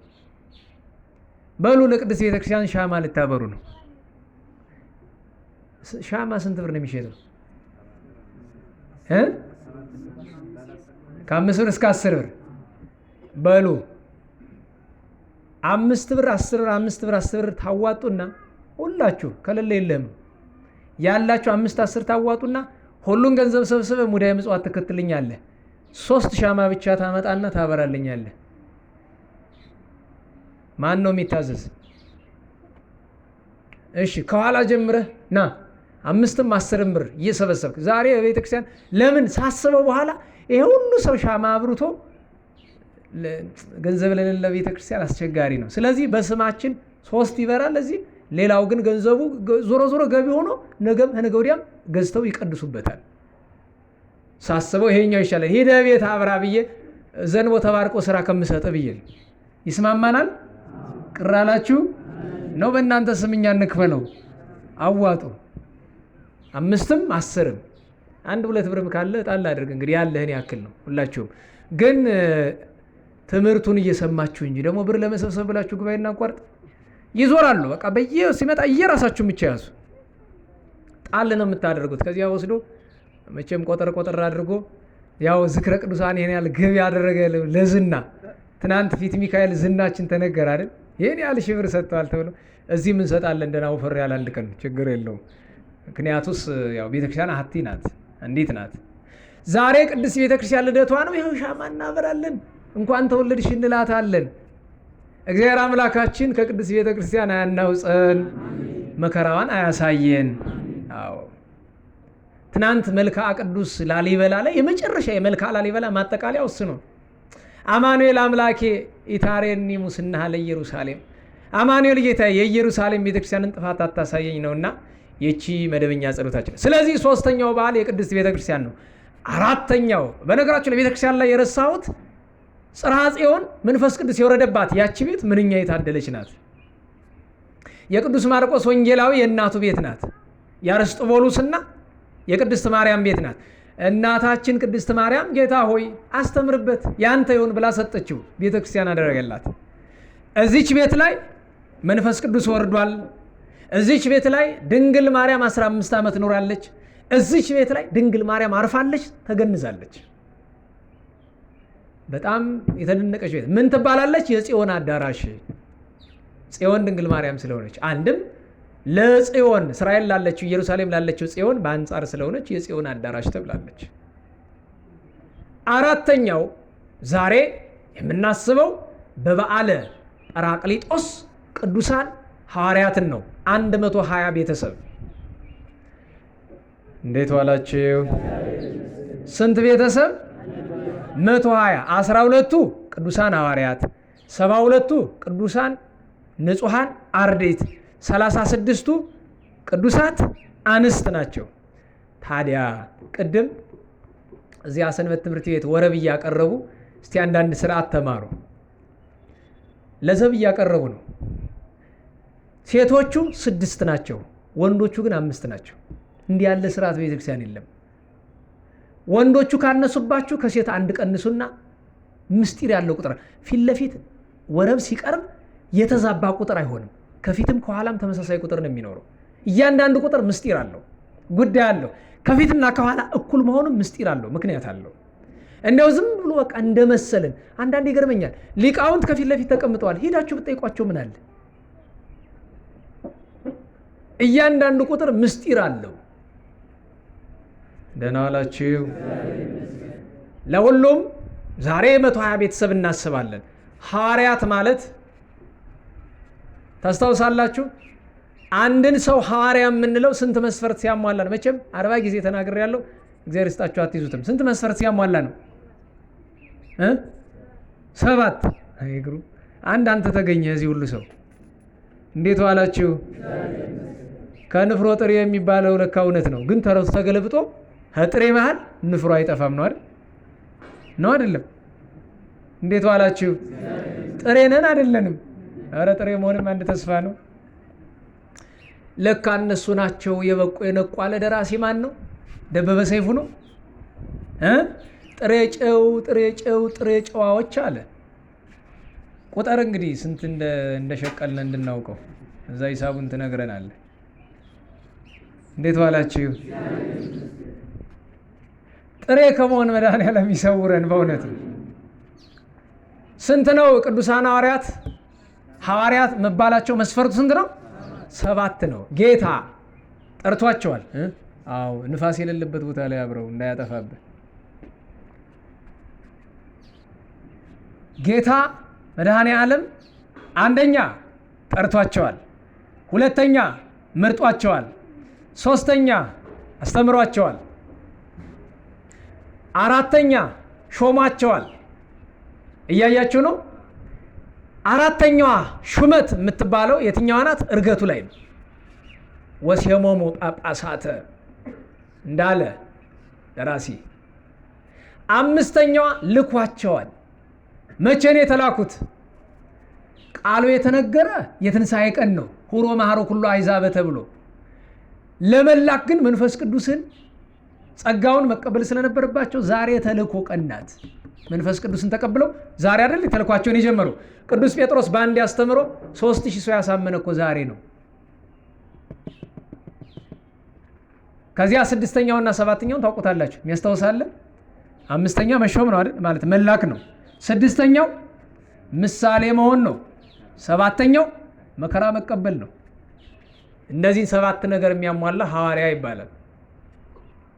ለሁሉም እነዚህ ቅዱሳን ሐዋርያት 72ቱ አርድእትና ቅዱሳት አንስት በአንድነት ተሰብስበው መንፈስ ቅዱስን ተቀበሉ። እንዴት ነው? ጌታ ጠርቷቸዋል። ደህና ዋላችሁ? ኧረ እንዴት ዋላችሁ? እስቲ እንደው በሞቴ ንስሐ ገብታችኋል? ንስሐ ያልገባ ሰው አለ እዚህ መሀል? እግዚአብሔር ጠርቶን አይደለም የመጣ ነው? ንገሩኝ። ታዲያ ተጠርቶ መጥቶ መጠራት ብቻውን ቁም ነገር የለውም። ምን ያስፈልጋል? መመረጥ። ለመመረጥ ምን ያስፈልጋል? ንስሐ መግባት። አሁን ነገ ጧት ንስሐ ነው የምትገቡ? ወደ ምርጫ ጣቢያ ነው የምትሄዱ? ማን ይቅደም? እንዴት ዋላችሁ? ምርጫው ይቅደም ንስሐው? ንገሩኝ። ኧረ አይሰማኝም። የእውነት ከልብ ነው? እሺ፣ ሁልሽ በጧት ወደ ቄስ ነው የምትሄጂ፣ እንዳትረሳው። ነግሬሃለሁ። ችግር የለውም። እስከ 3 ሰዓት ትጨርሳለህ። ምርጫው እስከ 12 ሰዓት አይደለም ነው? እስከ 6 ሰዓት ነው? እስከ 12 ነው አይደለም? በቃ ትደርሳለህ። ያ የዜግነት መብት ነው፣ ትጠቀመዋለህ እሱን። መጀመሪያ ግን ከእግዚአብሔር ጋር ታረቁ ብለን ስለ ክርስቶስ እንለምናለን ብርሃነ ዓለም ቅዱስ ጳውሎስ። ግን ለእናንተ ለእኛ ብቻ አይደለም፣ ለእናንተ ለእኛ ብቻ አይደለም። ሌሎች ወገኖቻችንም ቢያንስ እንጥራቸው። እስኪ ወደ እግዚአብሔር ጉባኤ እንጥራቸው። ቅዱሳን ሐዋርያት አይታችኋል እንዴት እንደተጠሩ? እንዴት ዋላችሁ? እንዲያው ብርድ ነው፣ እንቅልፍ እንኳ እዚህ አይመጣም። እንቅልፍ የመጣው ሰው አለ? እንቅልፍ ከመጣችሁ ደግሞ ትምህርቱን መጨረስ ነው። ነገሩ እየጨረስኩ ነው እየላታላችሁ ነው እንጂ ገና ነው። ሊያልቅ ነው። ልክ ምግብ እናት እየሰራች እየደረሰ ነው አይዞ ትላለች፣ ርቦ ማለት ነው። ግን እኮ ገና ነው። ግን አንተ አሁን ድረስ እያልክ መራቅን እየዋጥክ በትዕግስት ትጠብቃለህ። ቅዱሳን ሐዋርያት አባቶቻችን ጌታ ለምሳሌ ቅዱስ ፊልጶስን ጠራው። ቅዱስ ፊልጶስ ሂዶ ማንን ጠራ? ቅዱስ ናትናኤልን። ጌታ ቅዱስ እንድርያስን ጠራው። ቅዱስ እንድርያስ ሂዶ ማንን ጠራ? ቅዱስ ጴጥሮስን። የሚገርማችሁ ቅዱስ ጴጥሮስ ለሐዋርያት አለቃነት የበቃው ጌታ ጠርቶ ሳይሆን ጌታ በጠራው በቅዱስ እንድርያስ ተጠርቶ ነው። እናንተ እግዚአብሔር እናንተ ከጠራችሁ እናንተ ሄዳችሁ አጠሩ ሌላ ሰው ነገሩኝ እንጂ። እስቲ ሰንበት ትምህርት ቤቶች ሙሏቸው። አሁን የዚህ ሰንበት ትምህርት ቤት አባል የሆነ ስንት አባል አለው ታውቃለህ? አሁን መንበረ መንግስት ቆይቼ ነው የመጣሁት። መንበረ መንግስት መድኃኔዓለም ወንበሩ ሁሉ ባዶ ነው። መቼም ያው አዳራሹ ምንም ደህና የሚባል እሱ ነበር አይደል? ባዶ። እነዚህ የሚዘምሩት ህፃናት ብድግ ብሎ ሲሄዱ አቤት ቀልብ ይገፋል። ባዶ። እንዴት ዋላችሁ? ሰንበት ትምህርት ቤት ለምንድን ነው መጣችሁ ማትማሩ? 11 ሰዓት ጠብቀህ እዚህ ትመጣለህ። እንኳንም መጣ ጥሩ ነው። ግን ለምን 9 ሰዓት መጣ አትማርም? እናንተ ምኑ ሌሎቹንም ጥሩ። ይሄ ነው የቅዱሳን ሐዋርያት ሥራ። እርስ በርስ ሲጠራሩ ጌታ ሲጠራቸው ቁጥር ሞሉ። ከዚያ ተማሩ። ልብ በሉ። የመንፈስ ቅዱስን ጸጋ እንዴት አገኙ? ተጠሩ። እምቢ አሉ። እንዴት ዋላችሁ? እንዲያው ዝም ብሎ ቀልቤ እየሰማሁ አይደለም እያለ ነው። እየሰማችሁ ነው? ቀልቤ ስላችሁ ደግሞ ቀልብ ምንድን ነው እንዳትሉ፣ ግምት ማለት ነው እንጂ ቀልብ ምናምን የሚባል ነገር አላውቅም። እንደው በልማዱ አነጋገር ግን እየሰማችሁ አልመስለኝ እያለ ነው። ቅዱሳን ሐዋርያት ሲጠሩ እሻሉ እምቢ አሉ? እሻሉ አይደለም? መልካም። ከዚያ ቀጥሎ ትምህርት የሚሰጥበት ጌታ ካስተማረው ትምህርት አያመልጣቸውም ነበረ። አንተ ሲመች ትመጣለህ፣ ሳይመች ትቀራለህ። እንደዛ ከሆነ የመንፈስ ቅዱስ ጸጋ አታገኝም። በቋሚነት ተማር። አባታችን ገብረ ኪዳንም ከሌሎችም ጉባኤያትም በቋሚነት ተማሩ፣ አትቅሩ። የእግዚአብሔር ቃል ሲመች የምትሰማው ነገር አይደለም። ተምረዋል፣ ተመርጠዋል፣ መመረጣቸውን አክብረዋል። ከጌታችን ጋር 3 ዓመት ከ3 ወር ኖረው በጣም የዋሃን ነበሩ፣ ይወዱት ነበረ ጌታችን። በእውነት ለመናገር እንዲያው አምላክነቱን ሳያምኑ እንኳ መጀመሪያ ይወዱት ነበረ ጌታን። ደህና ዋላችሁ? ሁሉን ትተው ተከተሉት። የሚገርማችሁ ሁሉን ትተው ሲከተሉት እኮ መጀመሪያ አምላክ መሆኑን እኮ አላወቁም። ግን የዋሃን ናቸው። አባቶቻችን ምን ይላሉ? ቅዱስ አባ ሕርያቆስ በሀዳፊ ነፍሱ ናጥሪን ከአፍቆሮ ወየዋሃተ ከመ ሐዋርያት፣ እንደ ሐዋርያት የዋህነትንና ፍቅርን ገንዘብ እናድርግ። ሐዋርያት ፍቅርን ገንዘብ አደረጉ፣ እርስ በርስ ተዋደዱ፣ ጌታቸውን ወደዱ። የዋህነታቸውሳ አምላክነቱን ገና ሳያውቁ እንኳን ሁሉን ትተው ተከተሉት። ሁሉን ለእግዚአብሔር መስጠትን የመሰለ ሀብት የለም። እንዲያድርገው ኖሮ በመከራው ቀን ቢበተኑም እንኳ ኋላ ተሰበሰቡ፣ 40 ቀን መጽሐፈ ኪዳን ተማሩ፣ 10 ቀን ጸለዩ። ከዚያ በኋላ መንፈስ ቅዱስ ወረደላቸው፣ 72 ቋንቋ ተገለጠላቸው። ዕለቱ በዓለ ሃምሳ ተብሏል። በነገራችሁ ላይ የአይሁድ በዓላት አሉ። ስንት ሆነ? ጥሩ 1370 ብር 7። እሺ እንግዲህ ወስዳቸው እዚህ አገልጋይ ካለ ወዴት እንደሆነ ነገሯቸው እና እዚህ አካባቢ ተነጋገሩ። እንግዲህ ጨርሻለሁ እኔ። ስጡ ላንዱ። ማነ ወልደ ጊዮርጊስ ተቀበልና አስረክብ ላንዱ። 1000 ስንት ነው? 307። እንግዲህ ሰቡት 1 ብርና 5 ሳንቲም አዋተን እኮ ነው 1000 ምናምን ብር። እስቲ ነብስ ያለው ነገር ብናዋጣ እኮ 1 ደብር እናነጻለን። አያችሁት? የክርስትናን አቅም አያችሁ? 5 እና 10 ብር 1 ብርና 2 ብር ሳንቲም ብዙ ሰው ሳንቲም ሲያወጣ እያየው ነበር። እንዴት ዋላችሁ?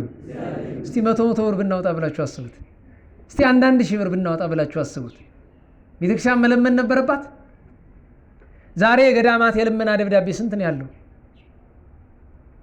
ለነገሩ አንዳንድ ገዳማትም ልመናው ሱስ ሆኖባቸዋል መሰለኝ።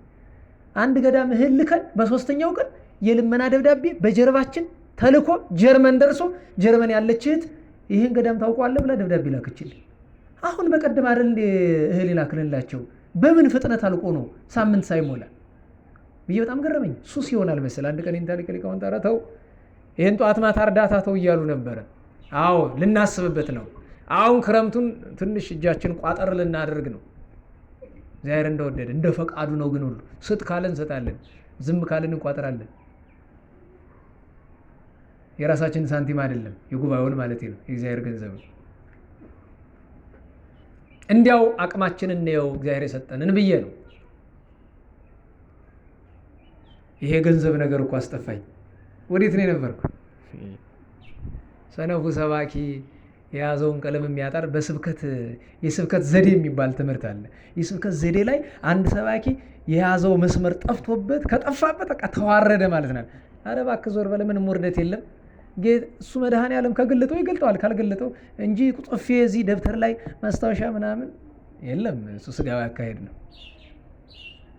በሉ መልሶ ወደኋላ። ወዴት ነው ያቋረጡ? ኧረ በዓለ ሃምሳ እንዴት ነሽ? በዓለ ሃምሳ ማይጥንጥሩስ። እሺ እኔው ራሴ ላስታውሰው። ባለ ጰራቅሊጦስ ሲከበር በ50ኛው ቀን የሆነበትን ምክንያት አበው ሲናገሩ አብዛኞቹ የአዲስ ኪዳን በዓላት ከብሉይ ኪዳን በዓላት የተወረሱ ናቸው። በብሉይ ኪዳን የነበሩ አንዳንድ አበይት በዓላትን እስኪ ያስታውሷቸው። ለምሳሌ በዓለ መጸለት የሚባል ታውቃላችሁ? በዓለ መጸለት ማለት የዳስ በዓል ይባላል። በመንፈቀ ሳብዕ ወርህ በዓለ መጸለት ይግበሩም አለው ደግሞ ለዜማ አንቀጽ ሲሆን በአጠቃላይ ኦሪት ዘሌዋውያን ምዕራፍ 23ን ብታነቡት በዓለ መጸለት የዳስ በዓል፣ በዓለ ፋሲካ በጋ ፋሲካውን የበሉበት፣ በዓለ ናይት በማግስቱ የቂጣ በዓል የሚሉት፣ በዓለ ሰዊት የእሸት በዓል። አብዛኞቹ በዓላቸው የሚከበሩት ሚያዝያና ጥቅምት ላይ ነው። አብዛኞቹ በዓላት የአይሁድ በዓላት ሚያዝያ።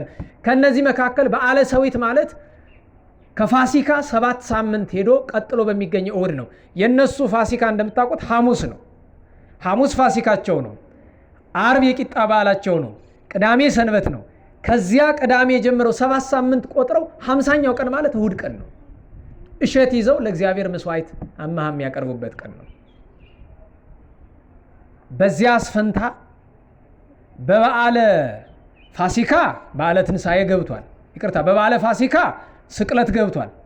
በበዓለ ናይት ወይም በማግስቱ ባለው፣ በነገራችሁ ላይ ፋሲካ ለስቅለቱም ያስተረጉማል፣ ለትንሣኤውም ያስተረጉማል። በዓለ ናይት ያው ምስጢሩ እዚህ የሚነገር ስላልሆነ ያው ፋሲካ በሚለው እንያዘው። ወደ አዲስ ኪዳን ሲመጣ በዓለ ሰዊት የእሸት በዓል የሚባለው ደግሞ መንፈስ ቅዱስ የወረደበት ነው። መንፈስ ቅዱስ በራሱ እሸት ነው። እንድታውቁት የሚያስፈልገው እስኪ በዚህ እንጠቅለው። መንፈስ ቅዱስ ምንድን ነው ንገሩኝ? ራሱን ሳይሆን እሸት ምንለው ስጦታውን ነው። እሸት የመጀመሪያው ነው አይደል? እሸት የምትባለው አዝመራ ከተዘመረ በኋላ የመጀመሪያውን እሸት ዛሬ ነው ያየነው አይደለም? እንዴት ነው ያየነው? መንፈስ ቅዱስ የመጀመሪያ ስጦታውን ለማን ሰጠ? ለሐዋርያት። የመጀመሪያዋን እሸት ሐዋርያት በሉ። የመጀመሪያውን እሸት ደግሞ 3000 ሰው አሳምነው ለእግዚአብሔር አቀረቡ። በዓለ ሰዊት ማለት አንድም ይሄ ነው፣ የእሸት በዓል ሲባል። እግዚአብሔር መንፈስ ቅዱስ ከእሸቱ ያድለን። አሁን እናጠቃለሁ። መንፈስ ቅዱስ ጌታችንን፣ ድንግል እመቤታችንን፣ ቅድስት ቤተ ክርስቲያንን፣ ቅዱሳን ሐዋርያትን አየን። ማጠቃለያው መንፈስ ቅዱስ በእኛ ላይ እንዲያድርብን ስራዬ ብለን ከዛሬ ጀምረን ለ7 ቀናት መጸለይ ያለብን። በነገራችሁ ላይ እስከ 7 ቀን ድረስ እኮ በዓለ ጰራቅሊጦስ ነው። ብዙ ጊዜ እኔ ይገርመኛል፣ ይሄ በዓል እየተረሳ ሄዷል። 7 ሳምንት እኮ እንዳለ በዓለ ጰራቅሊጦስ ነው። መልካ ጰራቅሊጦስ ካላችሁ ድገሙ። እንዴት ዋላችሁ? በዓለ ጰራቅሊጦስ ስለሆነ ድገሙ። ካልሆነ ደግሞ መልካ ኢየሱስ ስትደግሙ መጨረሻ ለርገትከ ዘኢትረከብ መጠኑ ወለንበረትከ ሰላም ለአቡከ ውስተ የማኑ ኢየሱስ ክርስቶስ ለኪያከ ተአምኑ።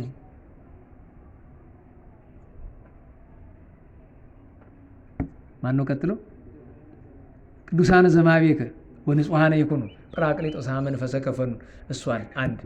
ሁለተኛ ለማጥናት ከቻላችሁ አሁን ጸሎት ላይ ስንላት የነበረችው ዛሬ ስንክሳር በእርግጥ የግንቦት 18 ነው አለ ዛሬ መጥቶ የሚነበብ ምንድነው የሚለው? ሰላም ለርደትከ ጰራቅሊጦስ አልፋ። ቅድመ ዓለም የነበርክ ጰራቅሊጦስ ለመውረድ ሰላምታ ይገባል። አባጋትህ ስማ በተገድፋ። መውረድህ የጠፉትን በጎች ለመፈለግ ነው። በሐዋርያት አድሮ የጠፉትን በጎች የሚፈልጋቸው መንፈስ ቅዱስ ስለሆነ አመ ያዐርግ ወልድ ለዓለም እምነ ጽንፋ። ጽንፈ ምድር ከተባለች ከኢየሩሳሌም ጽንፈ ምድር አተረጓጎሙ ብዙ አይነት ስለሆነ ከቢታንያ ሲያርግ ከመይቤሎም ለለ ስሞን ኬፋ ኬፋ ጴጥሮስ ስለተባለ ለነ ስሞን እንዳላቸው እፌኑ ለክሙ ካልእ ተስፋ አካላዊ መንፈስ ቅዱስን እልክላቸዋለሁ ብሎ እንደነገራቸው ዛሬ ልኮላቸዋል። ሰላም ለርደትከ አምሳለ ነፋስ ረቂቅ። ዛሬ መንፈስ ቅዱስ ሲወርድ በነፋስና በእሳት አምሳል ነው የወረደው። በረቂቅ ነፋስ አምሳል ለመውረድ ሰላምታ ይገባል። ውስተ ጽህ አሃቲ ሀባህለው ደቂቅ። በአንዲት የጽርሐ ጽዮን አዳራሽ ልጆችህ ተሰብስበው ነበርና። ጰራቅሊጦስ ኃይል ይላል ስንክሳር፣ ግን ሊቃውንት ኃያል ብላችሁ አርሙት ይላሉ። መንፈስ ቅዱስ ኃያል ነው። ለዚያ ነው መጻ ግብተ ከመድምፀ ነፋስ አውሎ የሚለው። እንደሚነጥቅ አውሎ ነፋስ ድንገት መጣ። ኃይሉን ለመግለጥም ጭምር ነው። ጰራቅሊጦስ ኃያል መንፈሰ ጸጋ ወጽድቅ፣ የእውነት የጸጋ መንፈስ ነህ። ይሰደድ እምላኢሌ ጽልመት ኃጢአት ስፉቅ ሶበ ያስተሪ ስንከ መብረቅ። መብረቅን የሚመስል በነገራችሁ ላይ መብረቅ ያምራል አይደል? ስንከ መብረቅ አለው። መብረቅ ውበት እንደው ወደ ቅኔ ወስዶት ይሆን? አንዳንድ ጊዜ እኮ ዝም ብሎ አንዳንዱ መልክ ስታዩት መልክ ሳይሆን በራሱ አንዳንዱ ቅኔ ያቀረብኩ ብሎ መልክ ይሆንበታል። አንዳንዱ መልክ ደግሞ በራሱ ለዚያ ነው እኮ ይሰደድ እምላኢሌ ጽልመት ኃጢአት ጽፉቅ አለ። ኃጢአትን በምን መስሎታል? በጨለማ። ደግሞ ጨለማን ብሎታል ጽፉቅ። ጭፍቅ ያለ ነገር ታውቃላችሁ አይደል? ያን ያክል ኃጢአት ተደራረበ ደግሞ ጨለማ። ሶበ ያስተሪ ስንከ መብረቅ። ያንተ መብረቅ እንግዲህ የእርሱን ውበት የመንፈስ ቅዱስን ውበት በመብረቅ። መብረቅ እኮ ያምራል። አይታችሁ አታውቁም? መብረቅ ለነገሩ እንኳን መብረቅ ጀርባችሁንም አይታችኋት። ደህና ዋላችሁ? ጀርባችሁ ላይ ምንድን ነው ያለው? ጀርባችሁን አይታችሁ ታውቃላችሁ? አዎ፣ በመስታወት አይተናል አትሉም? ለነገሩ አንተ ግንባር እንደምታይ ጀርባህን አታዩ። እውነት እህቶቻችን መስታወት ስትቆሙ ረረረ አዎ የዘመኑ ሴት ጀርባውን ያህል ያውም ጸያፍ አካል ለማየት በጣም ያጸይፋል። እንኳን እንደሱ ማየት ፎቶ ፌስቡክ ላይ ተመልከቱ። ከ10 ሴት 8ቷ ዞሯ መቀመጫዋን እያሳየች ነው ፎቶ የምትነሳ። ለምን? ጋኔን ስላደረባት፣ መንፈስ ቅዱስ ስለተለያት እንደዚህ አድርጋ እያሳየችን ማለት ነው። ነውረኛ ሁላ በጣም ነው የሚያሳፍርኩ። ታዲያ አንድ ሰው ፌስቡክ ላይ ምን ብሎ ጽፎ አየሁኝ የዛሬ ወሬውን 2 ወር።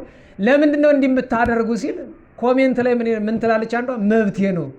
አንቺ ደንቆሮ እንዴት ዋላችሁ? ኧረ እንዴት ዋላችሁ? እሱማ ሱሪ መልበስ ጀርባሽን እያሳየሽ ፎቶ መነሳት ብቻ ሳይሆን ገሃነመ እሳት መግባት መብትሽ ነው። እኛ ምን አገባን?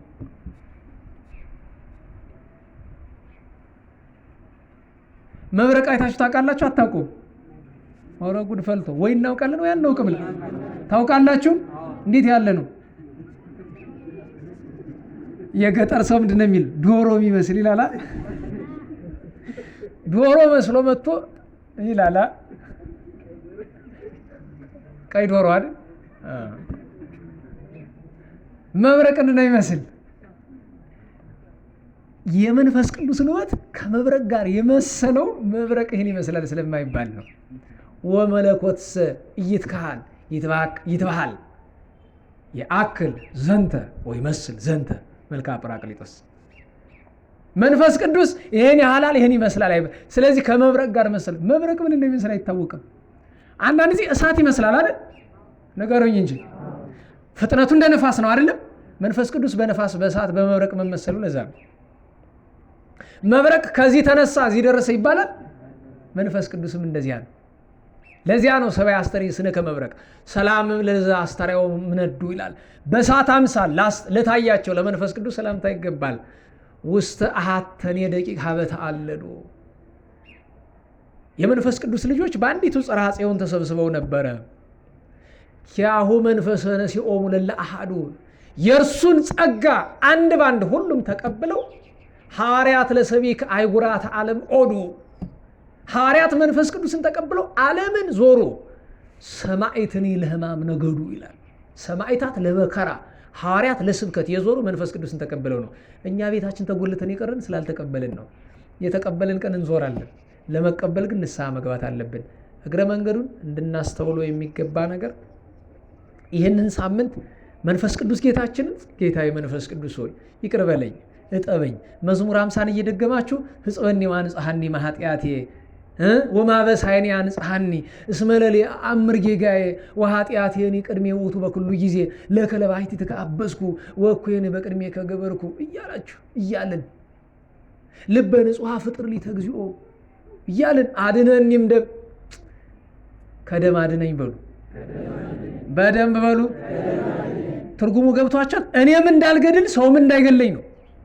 የኔንም ደም እንዳያፈሱ እኔም የሰው ደም እንዳላፈስ ከደም አድነኝ እግዚአብሔር አምላክ መድኃኒቴ የመድኃኔ አምላክ የምታድነኝ አምላኬ ብሎ ቅዱስ ዳዊት ይጸልያልና መዝሙር 50ንም እየጸለይን በደንብ አድርገን ይችን ሳምንት መንፈስ ቅዱስ ጌታችን ዓመቱን ሙሉ እንለምነው። ግን ይችን ሳምንት ደግሞ በደንብ አጥብቀን ክህነት ቅስና ያለው ካለ ደግሞ ዲያቆናትን ብትሆኑ በማህበራችሁ እንጂ በግላችሁ ሊጦን መጸለይ ትችላላችሁ። ሊጦን ዘእሁድ እግዚኦ ዘሐደፍ ኮሎነ በውስተ ታቦት ወለዳኔ ለማፋና ምስት የሚለውን ወረድ ብላችሁ ምንድነው የሚለው? ዘመራይኮሙ ለሕዝብከ መዓልተ በደመና ወሌሊተ በብርሃነ ሰዓት ወአስተርአይከ ጸጋከ ላዕለ ሐዋርያት እንዘ ግቡአን እሙንቱ ውስተ አሐዱ ቤት ወረደ ላዕሌሁ መንፈስ ቅዱስ ከመ ዘእሳት ወተናገሩ በነገረ ኩሉ በሐውልት ወካማሁ ውእተ መንፈሰከ ፈኑ አማዴ ሰማይ ወምድር ባረክ ማኅበረነ ብሎ ይዘልቃል። ይችን ጸሎት ይቺ ሊጦን ራሷ ቅዱስ ባስልዮስ የደረሳት ናት። ስለዚህ እየለመንን እየጸለይን የመንፈስ ቅዱስን ሀብት ተስፋ አድርገን መሰንበት ይገባናል። እግዚአብሔር አምላካችን የቸርነቱን ስራ ይስራልን። እንግዲህ ካለን ጊዜ አንጻር የነገረ ቅዱሳንን ነገር እንግዲህ ዛሬ በዓለ ጰራቅሊጦስ ስለሆነ በተወሰነ መንገድ ይህንን ነገር ነው ያየነው። በተረፈው የሁለት ሳምንቱን ቅዱሳን በስም ደረጃ እናነሳቸዋለን። ዛሬ 13 ነው ተገናኝተን የነበረ፣ በ29 ነው፣ በ30 ሚያዝያ ነው ግንቦት 30 ቅዱስ ቆሮስ፣ ቅድስት አርዋ ተጋዳሊት እናታችን እና አባ ሚካኤል፣ እናታችን ቅድስት ዜና ማርያም ቡርክት፣ እናታችን ቅድስት ዜና ማርያም ዓመታዊ ባሏ ነበረ። ሰኔ 1 ሰማዕቱ ቅዱስ ለውንቴዎስ፣ ሰማዕቱ ቅዱስ ቢፋሞን፣ ጻድቁ ቅዱስ ዮሴፍ ወልደ ያዕቆብ እስራኤልን፣ በሁለት መጥምቁ ቅዱስ ዮሐንስን፣ ነቢዩ ቅዱስ ኤልሳዕን፣ እናታችን ቅድስት ኢትዮጵያዊቷን ዜና ድንግልን፣ ዜና ማርያም፣ ዜና ድንግል በ30 እና በ2 የተለያዩ እናቶች ናቸው። በ3 አባታችን አቡነ ተጠምቀ መድኅን፣ እናታችን ቅድስት ማርታ። ቅድስት ማርታን እችን ብቻ ልንገራችሁ።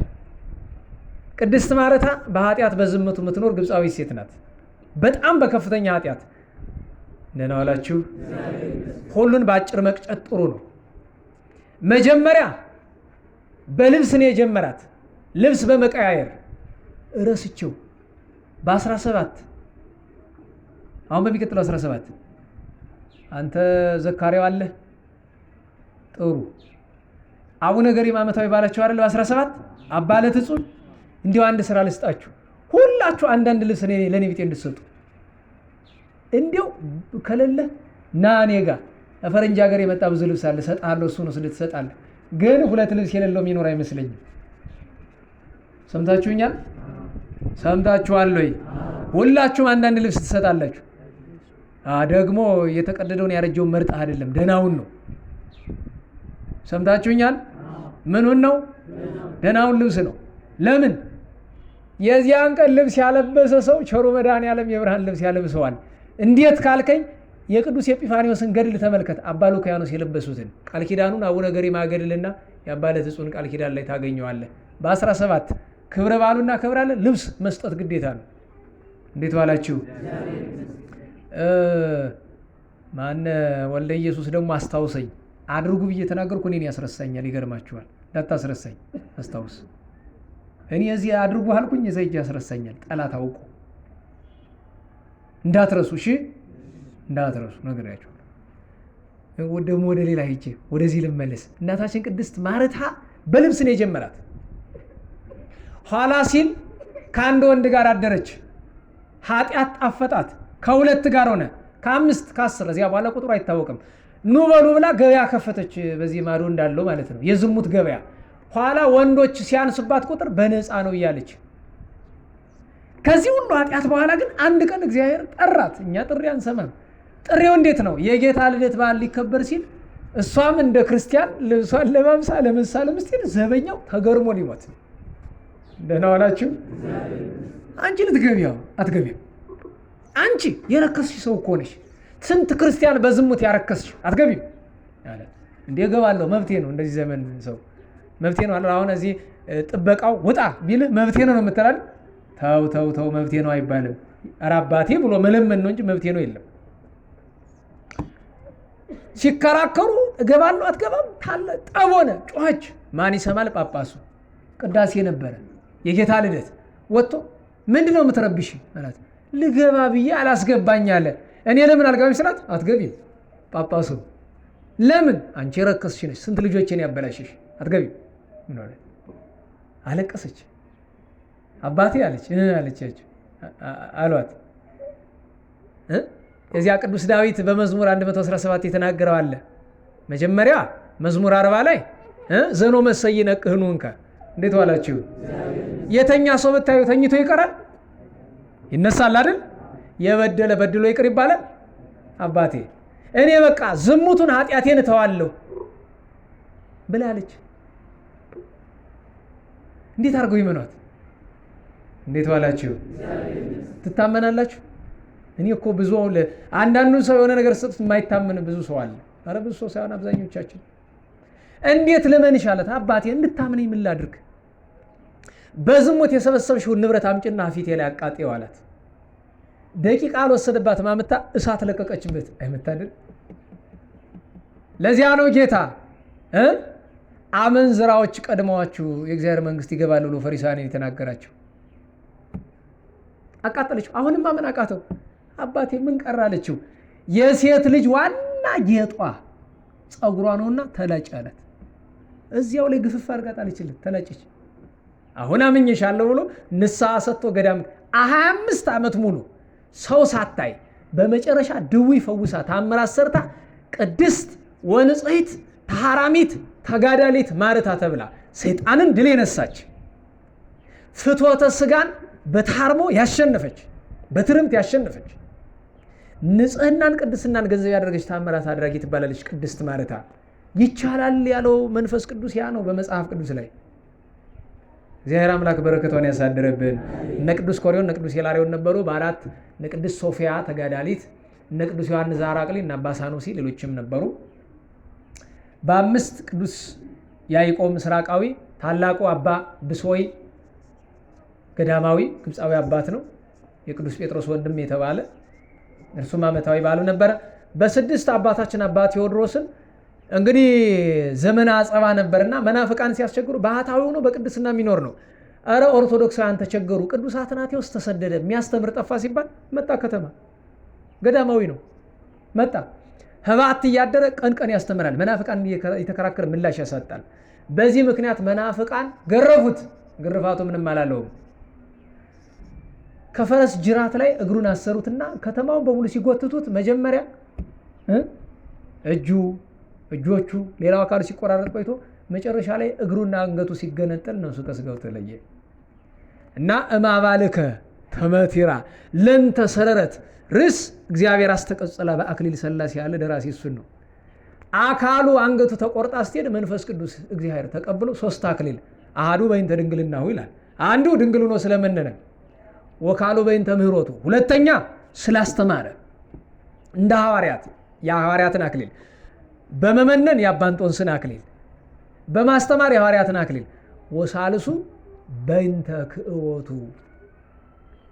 ደሙን ስላፈሰሰ የሰማዕታትን አክሊል ተቀብሏል። በረከቱ ይደርብን። 4ቱ የእስና መኳንንት ፖለቲካ ሳይሆን አንድ ነገር ላስተምራችሁ። እስና ማለት ግብፅ ያለች አውራጃ ናት። ክርስቲያኖች ይበዙባታል እና አገረ ገዢዎቹ ክርስቲያኖች ናቸው። 4 አገረ ገዢዎች አሏት። መከራ ሲመጣ እነሱ ቀድመው ሂደው እኛን ግደሉን መጀመሪያ አሉ። እነሱ መጀመሪያ ተሰየፉ። አውሳዊዎስ፣ ታማን፣ ሐርዋግና ባኮስ የሚባሉ። ደህና ዋላችሁ። እንዲህ ያለ መሪ እግዚአብሔር ይስጠን። ስትመርጡም እንዲህ ያለውን ምረጡ። አይደለም የቤተክርስቲያን ትምህርቷ ምንድን ነው? ይሄን ፓርቲ ያን ፓርቲ ምረጥ አይደለም። ቤተክርስቲያን አውደ ምረቷ አለ። በግላችን ፍላጎት ይኖረናል አይደል? ደህና ዋላችሁ። በግላችን ፍላጎት ይኖረናል አይደል? ቤተክርስቲያን ግን ምንድነው የምትል? እኔ አሁን እንደ ግሌ የምመርጠውን አውቃለሁ። የግል ፍላጎት መብቴ ነው። ከውጭም በየመንገዱ እየዞርክ ገሌን መረጡ ማለት እችላለሁ። በየመንገዱ እየተቀመጠ በአደባባይ ከልክሏል መሰል የጥሞና ጊዜ ብለው። አረ ጥሞናስ እንደው እዚህ በኋላ እስከ ጳጉሜ ጥሞና ማድረጋችሁልን ለሁከት እዚች ሀገር በቀረ እሱ ችግር የለውም። ቤተ ክርስቲያን ግን እገሌን ፓርቲ መረጡ አትልም። ምንድነው የምትል? ለሀገር የሚበጀውን ምረጡ፣ ቤተ ክርስቲያንን የማያቃጥለውን ምረጡ ነው አይደለም? ሲሆን እንደ አውሳቢዎስ፣ እንደ ታማን፣ እንደ ሐርዋግ፣ እንደ ባኮስ ከዙ ቀድሞ ራሱ የሚሰዋው ቢቀር ደግሞ የማያቃጥለውን ማለት ነው። እግዚአብሔር አምላካችን በረከታቸውን ያሳደረብን። ያን ቀን የእመቤታችን ቅዳሴ ቤቷ በምስር በካይሮ አካባቢ ከ700 ዘመን በፊት የተከበረበት መታሰቢያ ነው። በ8 የጸበል በዓል ነው። እንዴት ዋላችሁ ሰዎች? ኧረ እንዴት ዋላችሁ? ተው አታንጎላችሁ። እኔ እየጨረስኩ ነው። አሁን የእውነቴን እየጨረስኩ ነው። የትኛው ጸበል እንጠመቅ? እንዲያው ብዙ ጸበል ዞርን መፍትሄ አጣን ይላሉ። ይህ እኮ ምንፍቅና ነው። ደህና ዋላችሁ። የቅዱስ ሚካኤል ጸበል ያድናል አያድንም? የአቡነ ተክለ ሃይማኖትስ? ቅዱስ ዑራኤል፣ በዓታ፣ መርቆሪዎስ፣ ቂርቆስ፣ ቅድስት ሥላሴ፣ ቅድስት አርሴማ። ታዲያ ለምን ትመርጠዋለህ? ጸበል ስትዞር ማወቅ ያለብህ ነገር ያለ ጊዜው እግዚአብሔር ስራውን አይሰራም።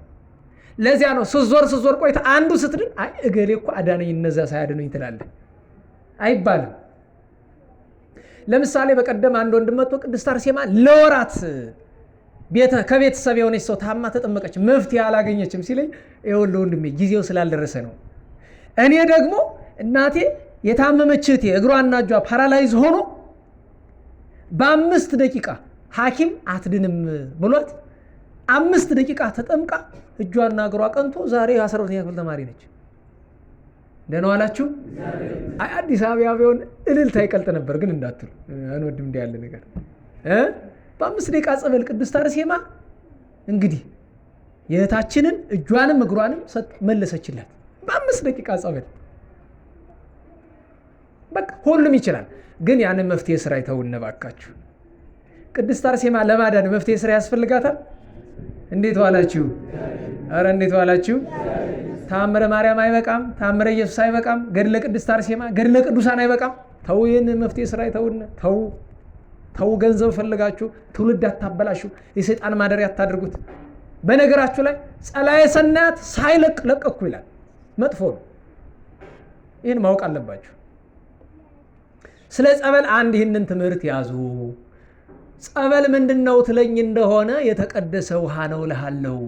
ማን የቀደሰው? እግዚአብሔር መንፈስ ቅዱስ የቀደሰው። ታዲያ ጸበል ስትጠመቅ አንተ የምትፈልገው የስጋ ፈውስ፣ መንፈስ ቅዱስ የሚፈልገው የነፍስህን ፈውስ ነውና እየተጠመቅ ስጋህን ዝም ብሎ እንደቆሰለ ይተዋል። ለምን? አንዲት ምሳሌ ልንገራችሁ።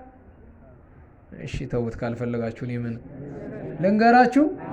አንድ ያንተ ብጤ ወጣት መጽሐፍ ቅዱስ ያነባል፣ ግን አይገባው። ለምን አይገባው? በስርዓት ስለማያነበው። ይሄድና መምህር አቤት እኔ መጽሐፍ ቅዱስ እየገባኛለ በከንቱ ነው የምደክም፣ ይቅርብኝ፣ እዚህ በኋላ አላነብም አላቸው። አይ ልጄ ዝም ብለህ አንብበው።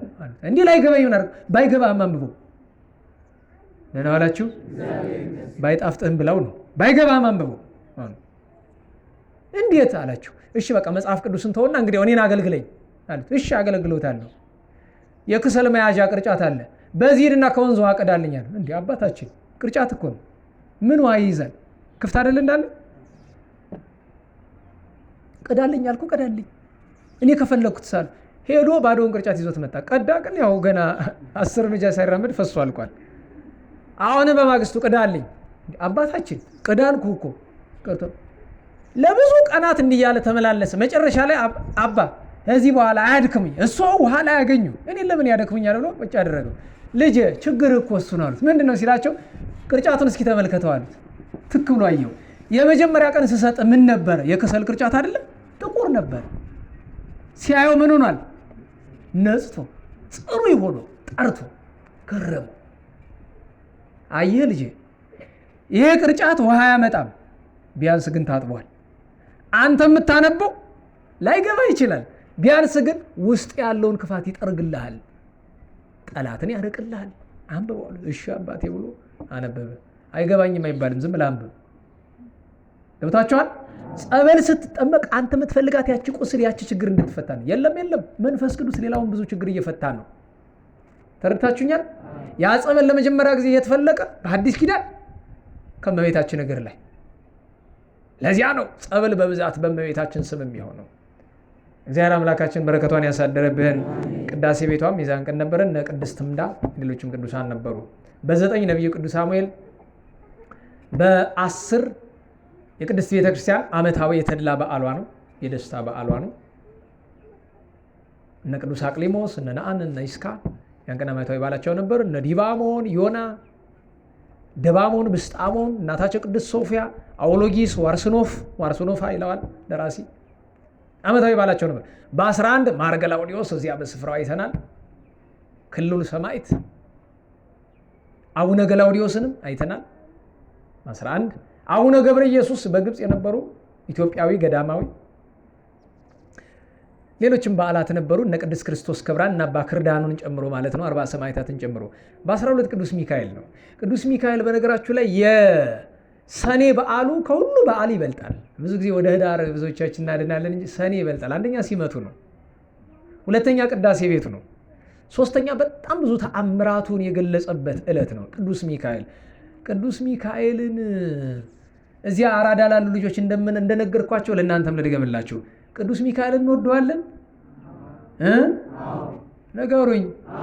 ታዲያ ቅዱስ ሚካኤልን የሚወድ ሰው ቅዱስ ሚካኤልን የምትወዱትን ደስ ማሰኘት ይገባል አይደለም? ቅዱስ ሚካኤል ደስ የሚለው እኛ ብንድን ነው ወይስ ቅዱስ ሚካኤል እናበላዋለን፣ እናጠጣዋለን፣ እናለብሰዋለን?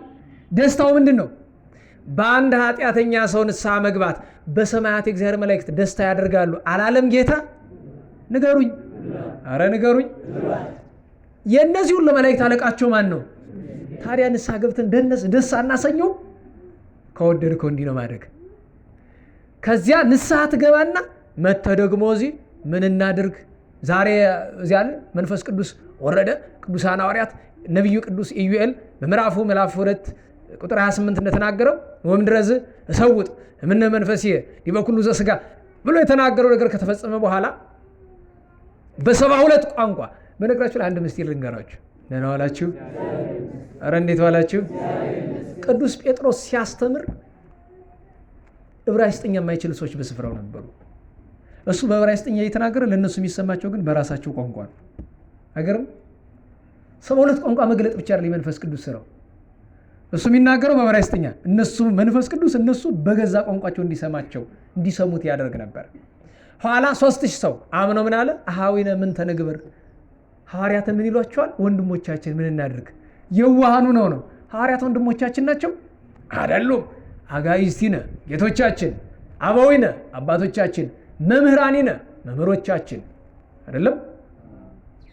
ከሆነም አይሪክቲነን እንላቸዋለን፣ ወዳጆቻችን ፍቁራኒነን እንላቸዋለን። ሀደብሩ ትመጡና ምን እንታዘዝ ምን እናደርግ? ደግሞ ቅዱስ ሚካኤልን ታገል። በነገራችሁ ላይ አይታችሁ ከሆነ የቅዱስ ሚካኤል ድርሳነ ሚካኤሉም ታምራቱ ሲነገሩ እድሜ ልኩን ከዚያ በኋላ ቤተክርስቲያኑን ሲያገለግል ኖረ፣ መንግስተ ሰማያት ወረሰ አይደል የሚለው። ማገልገል እኮ ነው ቅዱስ ሚካኤልን መውደድ ማለት። አገልግል።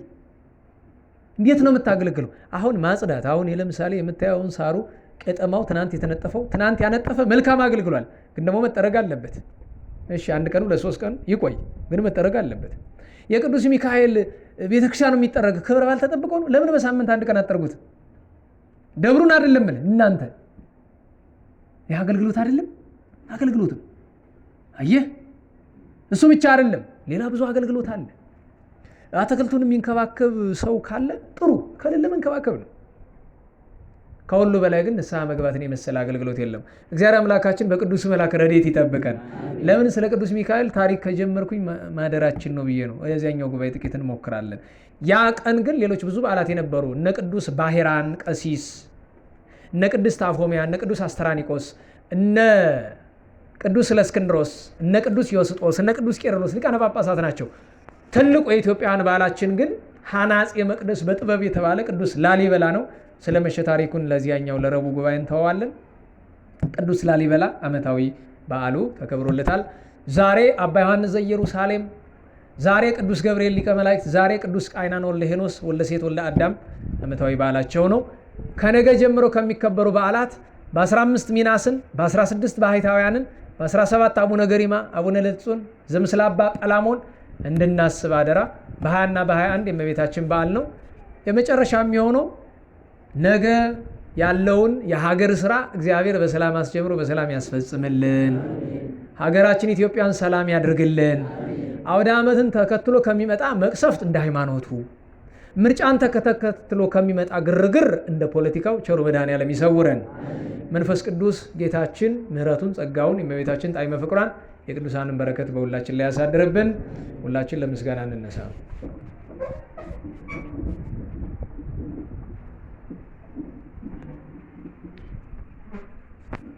ስብሐት ለአብ ስብሐት ለወልድ ስብሐት ለመንፈስ ቅዱስ ስብሐት ለአብ ስብሐት ለወልድ ስብሐት ለመንፈስ ቅዱስ ስብሐት ለአብ ስብሐት ለወልድ ስብሐት ለመንፈስ ቅዱስ ስብሐት ለእግዝእትነ ማርያም ድንግል ወላዲተ አምላክ ስብሐት ለመስቀለ እግዚእነ ኢየሱስ ክርስቶስ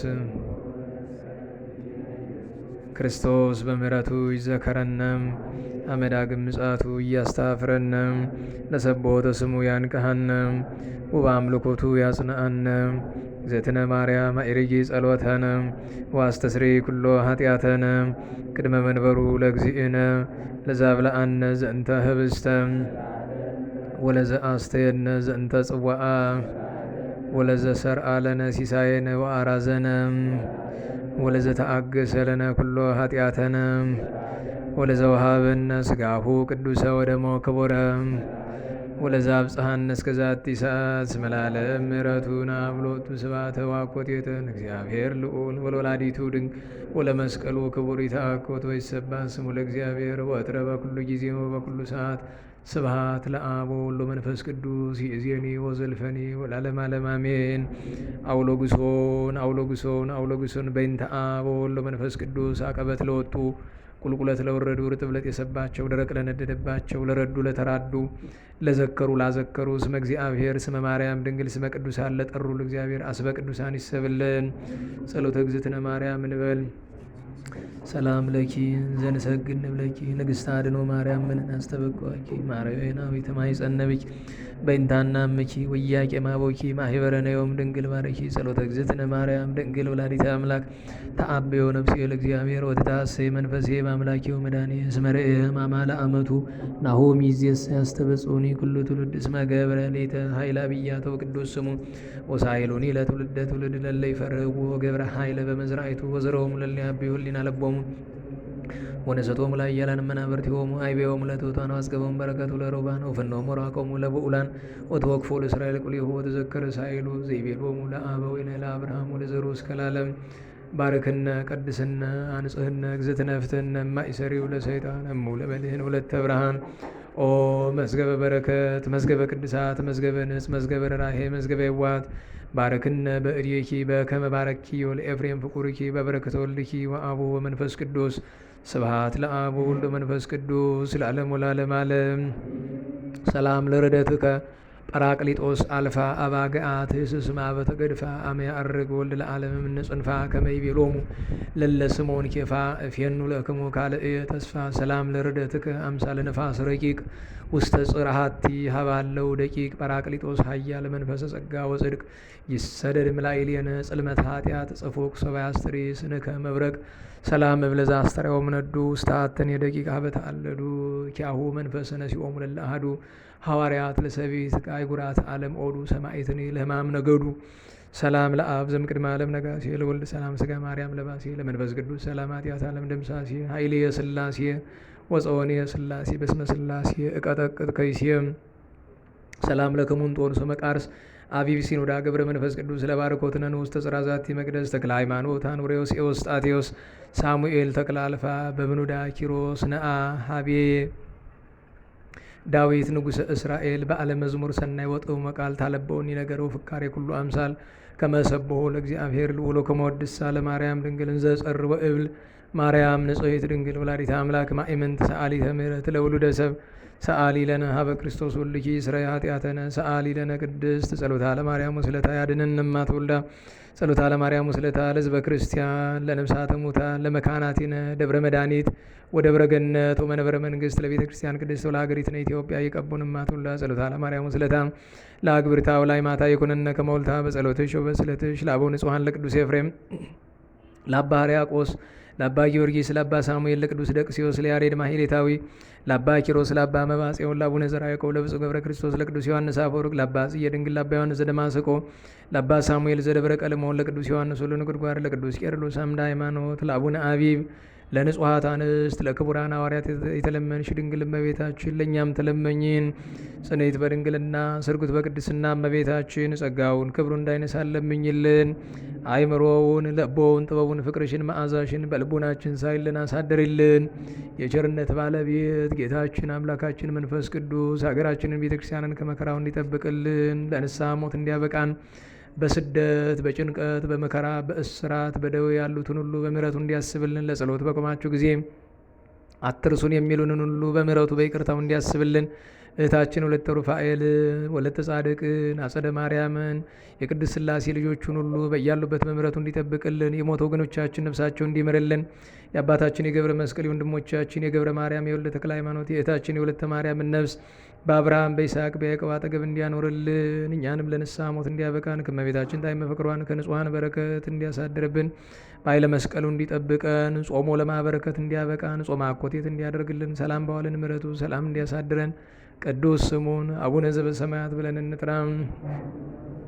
ይትቀደስ ስምከ ትምጻእ መንግሥትከ ወይኩን ፈቃድከ በከመ በሰማይ ከማሁ በምድር ሲሳየን ዘለለ ዕለትነ ሀበነ ዮም ህድግ ለነ አበሳነ ወጌግ ከመ ንሕነኒ ንህድግ ለዘአበሰ ለነ ኢታብአነ እግዚኦ ውስተ መንሱት አላ አድኅነነ እምኩሉ እኩይ እስመ ዚአከ ይእቲ መንግሥት ኃይለ ወስብሐት ለዓለመ ዓለም። በሰላመ ቅዱስ ገብርኤል መልአክ ኦ እግዝእትየ ማርያም ሰላም ለኪ ድንግል በኅሊናኪ ወድንግል በሥጋኪ እምእግዚአብሔር ጸባኦት ሰላም ለኪ ቡርክት አንቲ እምአንስት ወቡሩክ ፍሬ ከርሥኪ ተፈሥሒ ፍሥሕት ኦ ምልዕተ ጸጋ እግዚአብሔር ምስሌኪ ሰአሊ ወጸልዪ ለነ ምሕረተ በፍቁር ወልድኪ ኢየሱስ ክርስቶስ ከመ ይስረይ ለነ ኃጣውኢነ ተማኅፀነ ብኪ የአብ የወልድ የመንፈስ ቅዱስ ምሕረት በረከት ሰላም የወላዲተ አምላክ የድንግል ማርያም በረከት የአባቶቻችን የአብርሃም የይስሐቅ የያዕቆብ በረከት መታሰቢያ የተደረገላቸው የቅዱስ ሚካኤል የቅዱስ ገብርኤል የቅዱስ ሩፋኤል የቅዱስ ቃይናን የአባ ዮሐንስ ዘኢየሩሳሌም የቅድስት ሰንበተ ክርስቲያን የጽርሐ ጽዮን የበዓለ ርደተ መንፈስ ቅዱስ በረከት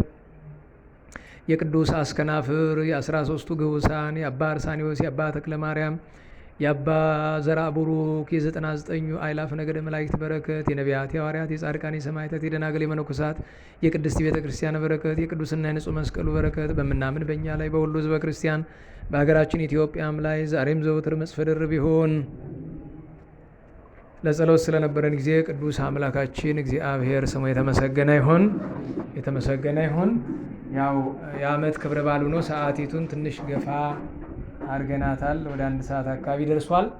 ቸሩ መድኃኔ ዓለም ጾሞ ለማበረከት ያብቃን። በእውነቱ ጾመ አኮቴት ነው የሚባለው፣ የምስጋና ጾም ነው። ለአኮቴት ዚአሁ መንፈስ ቅዱስ ስለ ጸጋውን ስለሰጣቸው ለማመስገን የጾሙትና እያመሰገንን እየለመንን የምንጾመው ጾም ስለሆነ በድጋሚ አሁንም ጾመ አኮቴት ያደርግልን። ምጽዋትን አንርሳ። ምጽዋት፣ ስግደት፣ ጸሎት ከሌለው ጾም የሚረባ ነገር አይደለም። ስለዚህ ከነዚህ ጋር እንድናደርገው አደራ ትባላላችሁ። ሰላም አምላክ በሰላም አስጀምሮ በሰላም እንዳስፈጸመን እንቅፋት ሳይመታን እሾህ ሳይወጋን ኃጢአት ሳይሰለጥንብን በደልም ሳይገዛን የብርሃን መላእክት በፊት በኋላ በቀኝ በግራ እየጠበቁን ለጊዜ ወደ የቤታችን ለፍጻሜው ተስፋ ወደምናደርጋት መንግሥተ ሰማያት ከተከፈተች ገነት ከተነጠፈች ረፍት ከአባቶቻችን ርስት ሁላችን በሰላም ያደርሰን። የነዳያኑን ቅድም ስለሰጥን በዛ ይካተት ዝክሩን እየቀመሳችሁ እንድትሄዱ አደራ እንላለን። ስብሐት ለእግዚአብሔር ልዑል ወለወላዲቱ ድንግል ወለመስቀሉ ክቡር ዕፀ ሣህል አሜን።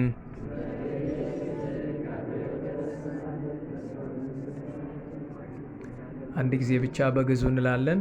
ጸጋ ነሣኢነ ወሕይወተ ረከብነ ጸጋ ነሣኢነ ወሕይወተ ረከብነ በኃይለ መስቀሉ ለኢየሱስ ክርስቶስ በኃይለ መስቀሉ በኃይለ መስቀሉ ለኢየሱስ ክርስቶስ በኃይለ መስቀሉ ኪያከ እግዚኦ ነአኩት ወንሴብሐከ ኪያከ እግዚኦ ነአኩት ወንሴብሐከ